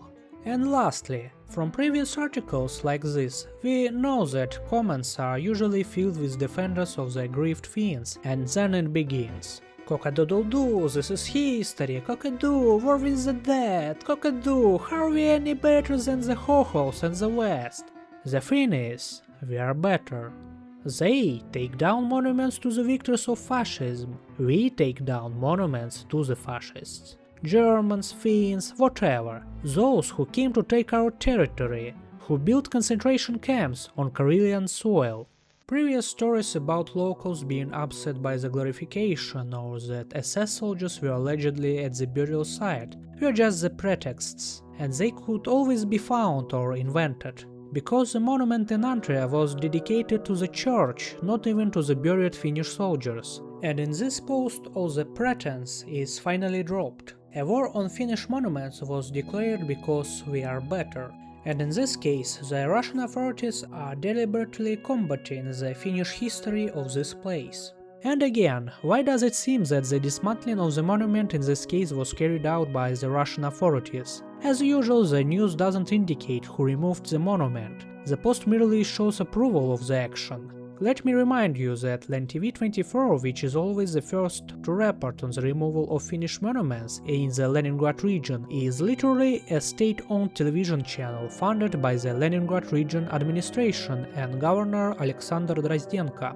In other words, absolutely any monument approved by the Russian authorities could be under threat. While previously these cases concerned private monuments, where the state could only partially finance them, the following case demonstrates that even monuments directly owned by Finnish state could be under threat. Memorial stone in Kokkosalmi, the 3rd of August 2025. And we'll briefly travel back to the Republic of Karelia. Kokkosalmi is a Karelian name for a village where Kokko means bonfire and Salmi means strait. The village is quite small, today there is a cottage settlement. The village itself appeared in the 1920s, but the area is famous for being the battleground during the Continuation War from August 1941 to 1944. To honor the memory of the Finnish soldiers who fell here, the Finnish state itself erected a memorial stone here on the 21st of July 1997. Eternal memory to the Finnish soldiers who died and those who remained on the battlefield in the Kestenga region in 1941-1944, Finnish state. Above the text is the emblem of the Finnish Ministry of Defense, indicating that this is a state monument. Discussions about dismantling this monument arose long before the incident itself, and these discussions flared up again on the 8th of August 2022, in connection with the dismantling of the Soviet sculpture World Peace in Helsinki, which was a gift from Moscow to Helsinki in 1989. Formally, the Soviet sculpture was removed due to the reconstruction of Hakaniemenranta Street. Sculpture is currently owned by the Helsinki Art Museum. The museum will decide the monument's final fate, but it is not expected to be returned to its original location. The World Peace Monument has generally provoked mixed reactions among Finns, and it has been the target of attacks several times since 1991. Many believe the monument is out of place in the local environment, and its installation when communism was already leaving Europe was a mistake. In 2022, protests in support of Ukraine gathered near the monument. It is obvious that such step will cause an outrage among the Soviet patriots. On the same day, the 8th of August 2022, the Korean regional media Chernika published an article about the dismantling of the Soviet sculpture in Helsinki. The publication in turn calls for the demolition of the monument in Kokkosalmi and refers to the local activist Alexei Dyakov. His VK post from the same day calls for the dismantling of the Finnish monument. Dyakov itself filed a complaint to the Karelia prosecutor's office and sent it through the digital government services. In his statement, Dyakov points out that Finland at that time was pursuing a Russophobic policy, was an ally of the Nazis, and participated in genocide. He also mentions the very same SS Division North, which apparently fought in every battle of the Continuation War. But oddly enough, this is the first time that claims of SS participation in a specific area have been proven true. The SS Division North did indeed participate in Operation Polar Fuchs, according to which German troops from the Finnish territory should capture the town of Kandalaksha and cut the Murmansk railway. However, in July 1941, following setbacks in the Kandalaksha direction, troops from the SS Division North were transferred to the Finnish 3rd Corps, which performed more successfully and advanced towards Kestenga, right through Kokkosalmi. SS personnel did indeed participate in joint operations with the Finns in the Kokkosalmi area, and there is plenty of photographic evidence of this. It is noted that relations between Finnish and SS officers were strained. The Germans often violated chain of command, and their combat performance left much to be desired. German officers considered it humiliating to submit to Finnish command. This is the only confirmed example of a monument to Finnish soldiers standing in an area where SS units operated. In other words, similar accusations against monuments on the Karelian Isthmus are completely unfounded. Even so, the monument itself contains an important clarification that it is dedicated specifically to Finnish soldiers, not to SS units. In fact, Alexei Dyakov would later continue to post many such posts until 2025. Essentially, he is another Vladimir Pinchuk level activist, seeking Finnish monuments and then complaining about them to the authorities. As of the incident itself, it became known on the 3rd of August 2025. The article of the Finnish Ilta Sanomat contains photographs from a certain Louhi local discussion group. Unfortunately, I was unable to find the original photographs of the post itself. The only source left is a Finnish newspaper. The letter Z was painted white on the monument. I think further comment is unnecessary. I'll just add that the vandal remains unknown. It's also unknown whether the monument has been cleaned by now. However, local activists have not given up on their attempts to completely demolish the stone. Lost memorial plaques from the SK-16 bunker, the 29th of August 2025. We return to the Isthmus and once again will examine the site of the immediate fighting, and this time we'll move a little further away from populated areas. Command bunker SK-16 was one of many bunkers along the Mannerheim line. Specifically, SK-16 belonged to the Summa-Kula fortified area, hence the abbreviation SK, and was built in the late 1930s. It was one of the most heavily defended fortified areas of the Mannerheim Line, which Soviet troops only managed to breach in February 1940. The bunker has survived to this day in a relatively good condition, despite being blown up by Soviet sappers. Interestingly enough, the bunker's roof flipped over during the explosion and landed in exactly the same spot. Until recently, there was a plaque on the outside of the bunker which was probably installed by Finnish veterans in the 90s. It read, "This bunker housed the command post of the 2nd Battalion, 15th Infantry Regiment, 5th Infantry Division during the Winter War of 1939-1940. This plaque was placed by the regimental brothers-in-arms in memory of the soldiers who fell in the Battle of Summa." The white writing underneath the plaque read, "They gave their lives in the battle for the freedom of their fatherland." The Russian translation of the inscription is duplicated on the left side of the entrance to the bunker. No information could be found about who installed the plaque or when. Regardless, the plaque had already been damaged by unknown before the incidents. In this photograph you can see the scrolled inscription "Serve them right" and "Andrei the 20th of January 2020" underneath, and the inscriptions had already been painted over. On the 25th of September, my Telegram channel received photographs showing the bunker's inscriptions being painted over and the memorial plaque removed. The date of this removal can only be roughly determined based on reviews of the landmark on Yandex Maps. The last photograph with the plaque are dated the 10th of May 2025. The presence of the inscriptions and plaque was confirmed in writing on the 23rd of July 2025.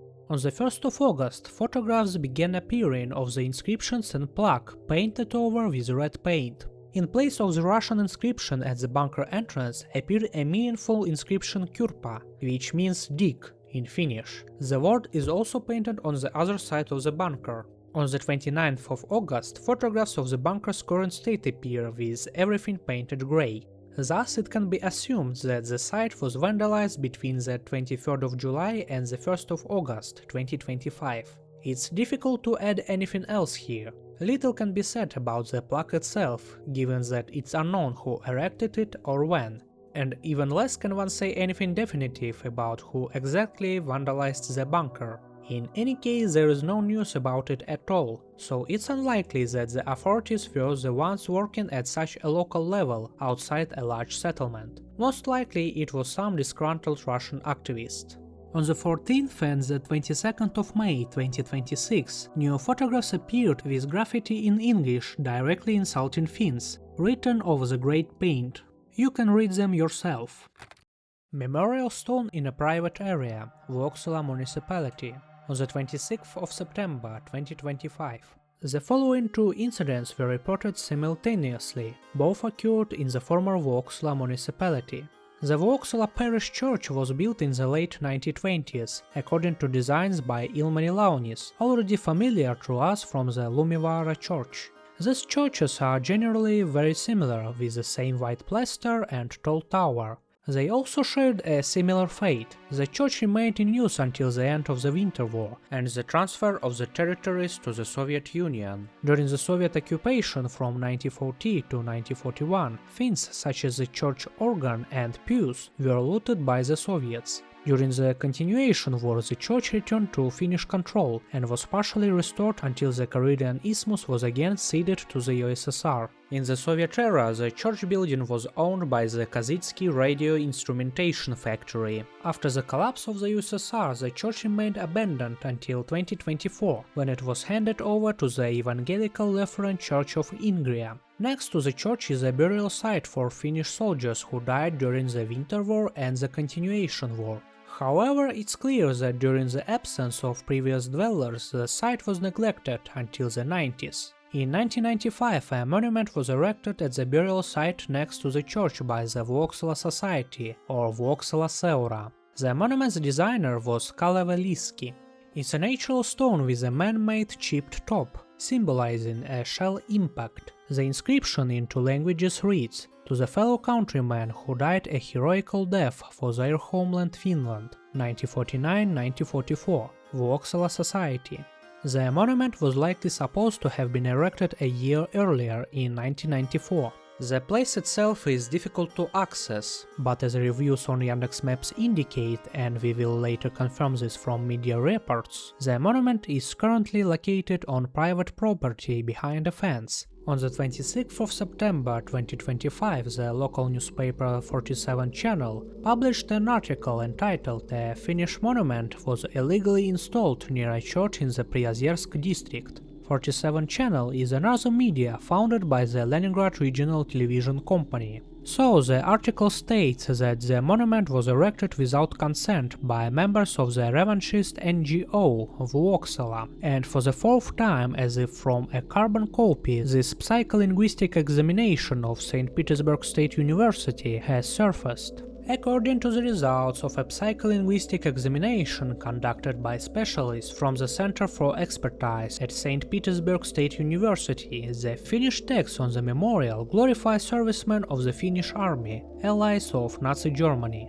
The presence of the monument on Russian territory denies the facts established by the verdict of the International Military Tribunal for the trial and punishment of major war criminals of the European Axis powers, Article 354.1 of the Russian Criminal Code. I don't know if the Russian journalists are paying attention to what they publish, or if they are just writing it all off the cuff, but while the examination previously identified the glorification of Nazism, associating it only with Nazi formations such as the SS Division North, this article now explicitly states that the glorification of Finnish army personnel is now considered a Nazi glorification. For some reason, this article also mentions the activities of the Evangelical Lutheran Church of Ingria.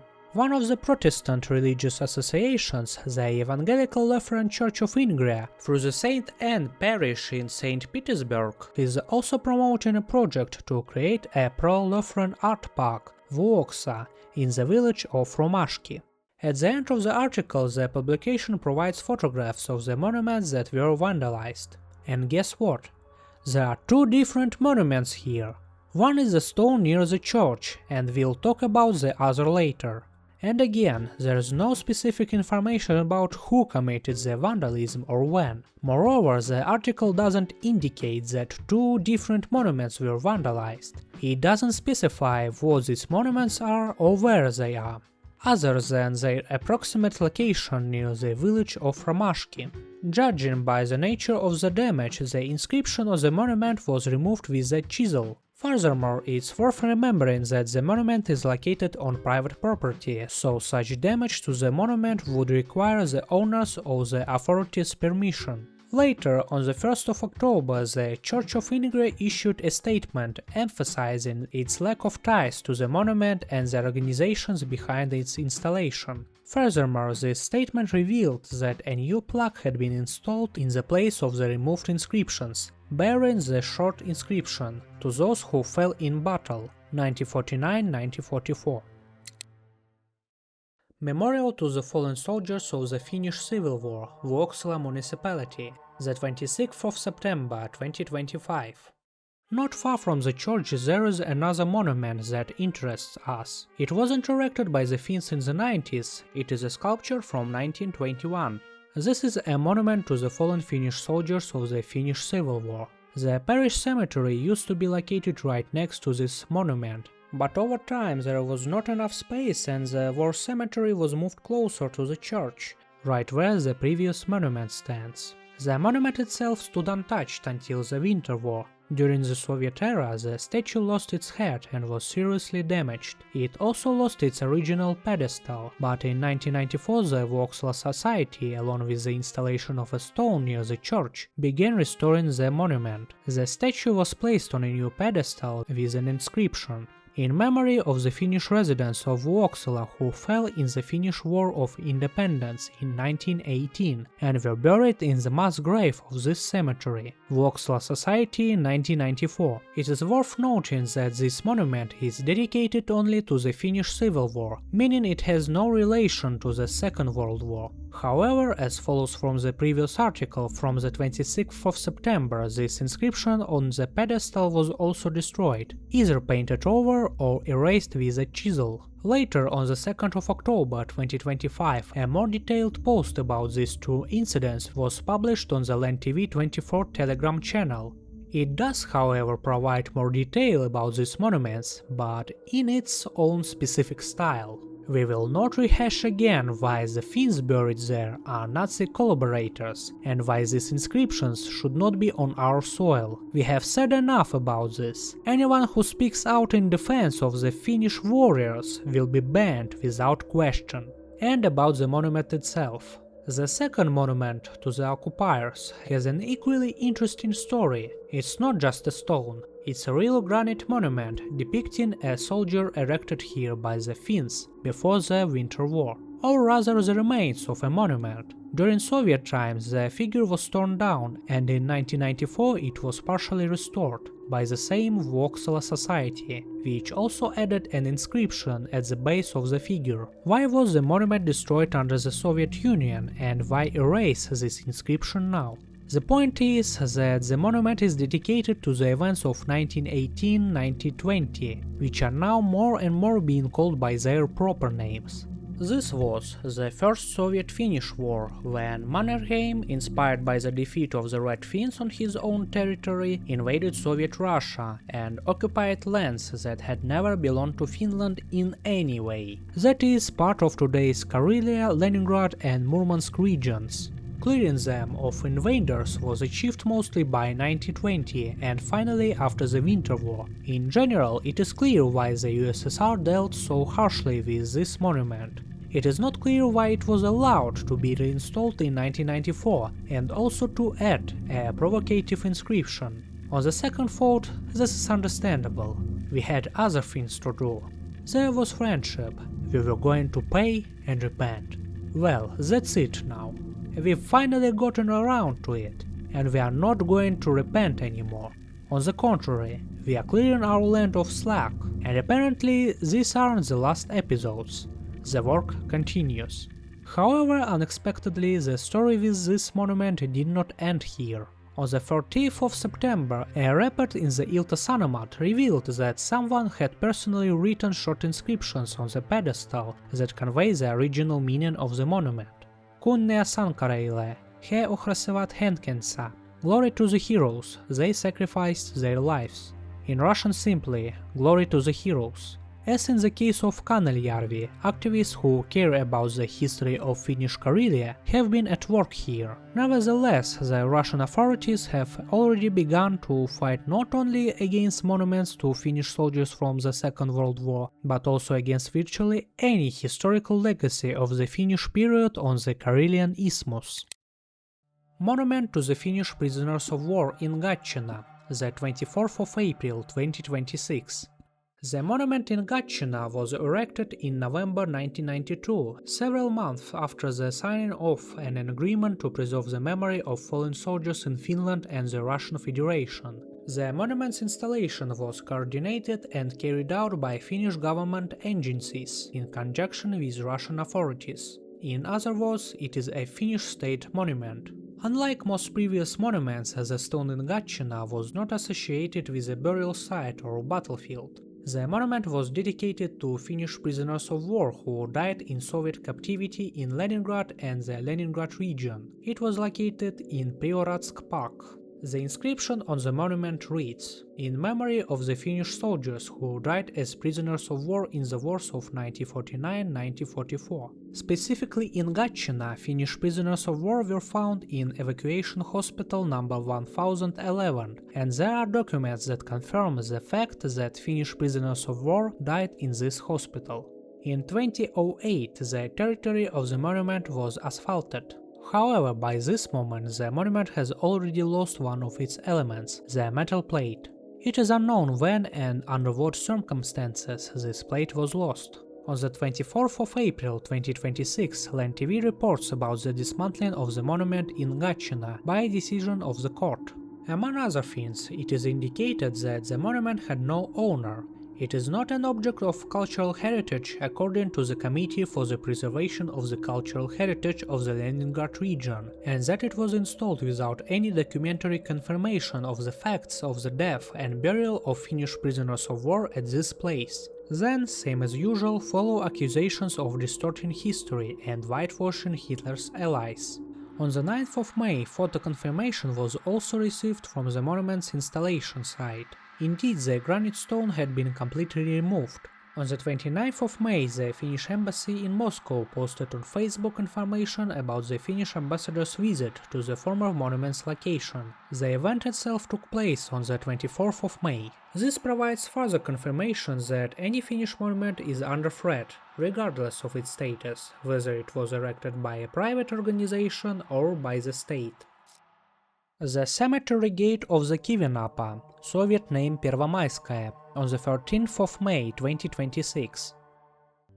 The Finnish village of Kivinapa was the administrative center of the border municipality with the same name. The village was almost completely destroyed during two wars. After the Continuation War, the village was rebuilt. Its Soviet name since 1948 has been Pervomayskaya. The Finnish War Cemetery was located on a church hill. The Finnish wooden church in Kivinapa was burned by retreating Finnish troops at the very beginning of the Winter War. The village was located right next to the border, and there was no opportunities to defend it from much larger Soviet forces. A cemetery for Finnish soldiers was established in Kivinapa in 1941, after the village returned to Finnish control. The cemetery was destroyed after the village came under Soviet control. Currently, most of the cemetery is under a road. Previously, a Finnish Civil War memorial was located on Church Hill. The monument was erected in 1918. However, it too was lost during the war, and its exact fate is unknown. Not far from the site of the Civil War memorial, a new monument was erected in 1993. It's called the Gate of Eternity. Judging by the inscription, the memorial was erected by the Kivinapa Parish Society. The memorial was designed by architect Kauko Ilonen and built by Valentin Zasorin. The solemn unveiling of the monument took place on the 31st of July 1993. Then the president of the village administration Nikolai Matveyev, on behalf of the local residents, gave a speech. On the front side of the monument is the following inscription in two languages. Here on Kirkanmäki, that is on Church Hill, was the church of the Kivinapa parish and the old cemetery where the heroically fallen are buried, the Kivinapa Parish Society. On the 13th of May 2026, LandTV24 published a new article with the usual list of accusations and arguments in favor of dismantling the monument. Like a template. There is a psycholinguistic examination. The monument is not included in the Register of Cultural Heritage. As always, permission for installation was not issued. But this is just a news bulletin. The post on the media outlet's Telegram channel is much more interesting. The main focus of the post is the fact that the inscription on the monument uses the words "heroically fallen." In this post we receive new information, a decision by the Vyborg City Court of the Leningrad region. The inscription glorifies Finnish military personnel, directly calling them heroes, thereby contrasting them with Red Army soldiers. This formulation can be assessed as spreading deliberately false information about the USSR's activities during the Great Patriotic War, as well as deliberately spreading false information about Great Patriotic War veterans. Thus, the examination revealed a deliberate glorification of Finnish army soldiers, who took part in the battles against the Red Army on the side of Nazi Germany, as well as in the siege of Leningrad. An interesting verdict from a legal perspective, and not for those studying Russian law. In the post are photographs of the place where the monument previously stood. As of June 2026, this is the last known instance of damage or dismantling of a Finnish memorial structure on Russian territory. But will Russian activists and authorities stop there? Unfortunately, another incident occurred during the editing process and preparation of the video for publication on the 25th of June. Destruction of the cross and memorial plaques of the monument in Kuolemayarvi, Soviet name Pionierskaya, the 25th of June 2026.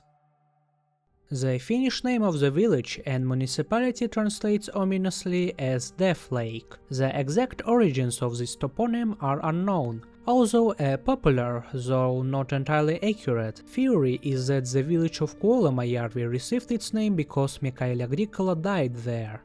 However, there are documents where this name appears before Agricola's death.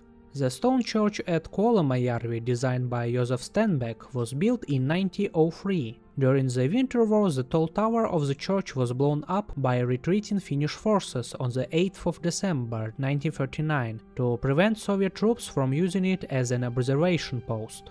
After returning to Kuolamajärvi in 1941, the Finns did not restore the church building. However, a Finnish military cemetery was located near the ruins. After the territory was handed over to the Soviet Union in 1944, the church and burial sites were destroyed. The Soviet name Pionierskaya derives from the establishment of a young pioneer camp in this village, belonging to the Kulakov electromechanical factory. Soviet officials may have gotten rid of the eerie name, but not the eerie fact that a playground and football field were built atop the Finnish graves. On the 30th of May 1999, a memorial stone was erected at the former burial site. It was most likely installed by the Kuolamajärvi Säätiö Foundation, although no precise information could be found on this. Currently, the Kulakov factory's children's camp under name Caravella is still operating there, and to access the monument it was necessary to contact the camp administration in advance. The memorial is a concrete anti-tank obstacle with plaques and a cross attached. The text on the top plaque reads: "The following soldiers from the Kuolamajärvi who died during the wars of 1949-1944 are buried in this mass grave." The lower plaques list the names of the Finnish servicemen.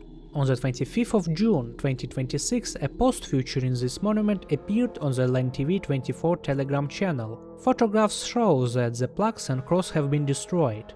Content of the post is usual, a typical accusation of the Finns in the glorification of fascism. It's already the 10th such post and nothing fundamentally new. At the end, there is only a threat hinting at further destruction of Finnish monuments. This was the 18th case, and it is unlikely to be the last.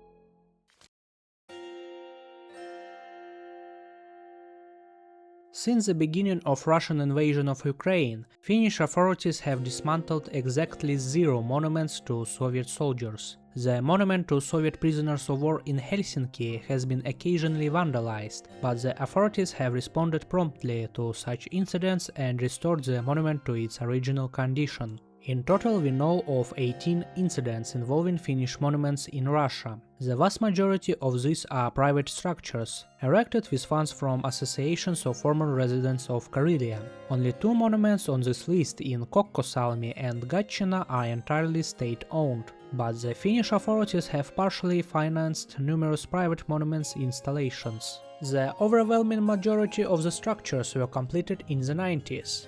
2 monuments in Kirvu and Vuoksala were built in 1921 and were originally dedicated to those who died during the Finnish Civil War. 9 monuments were dismantled or lost completely. 5 were damaged and only 4 were partially restored.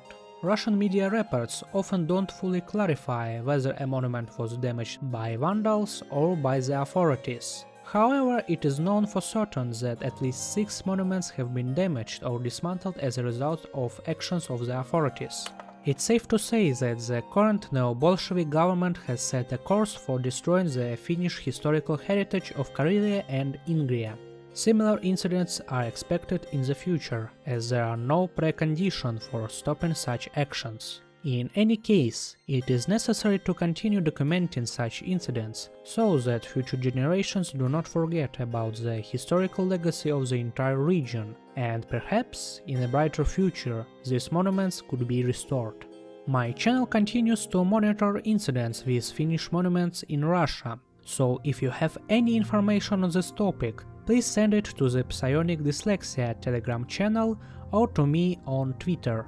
Thanks for the watching. Take care and see you next time.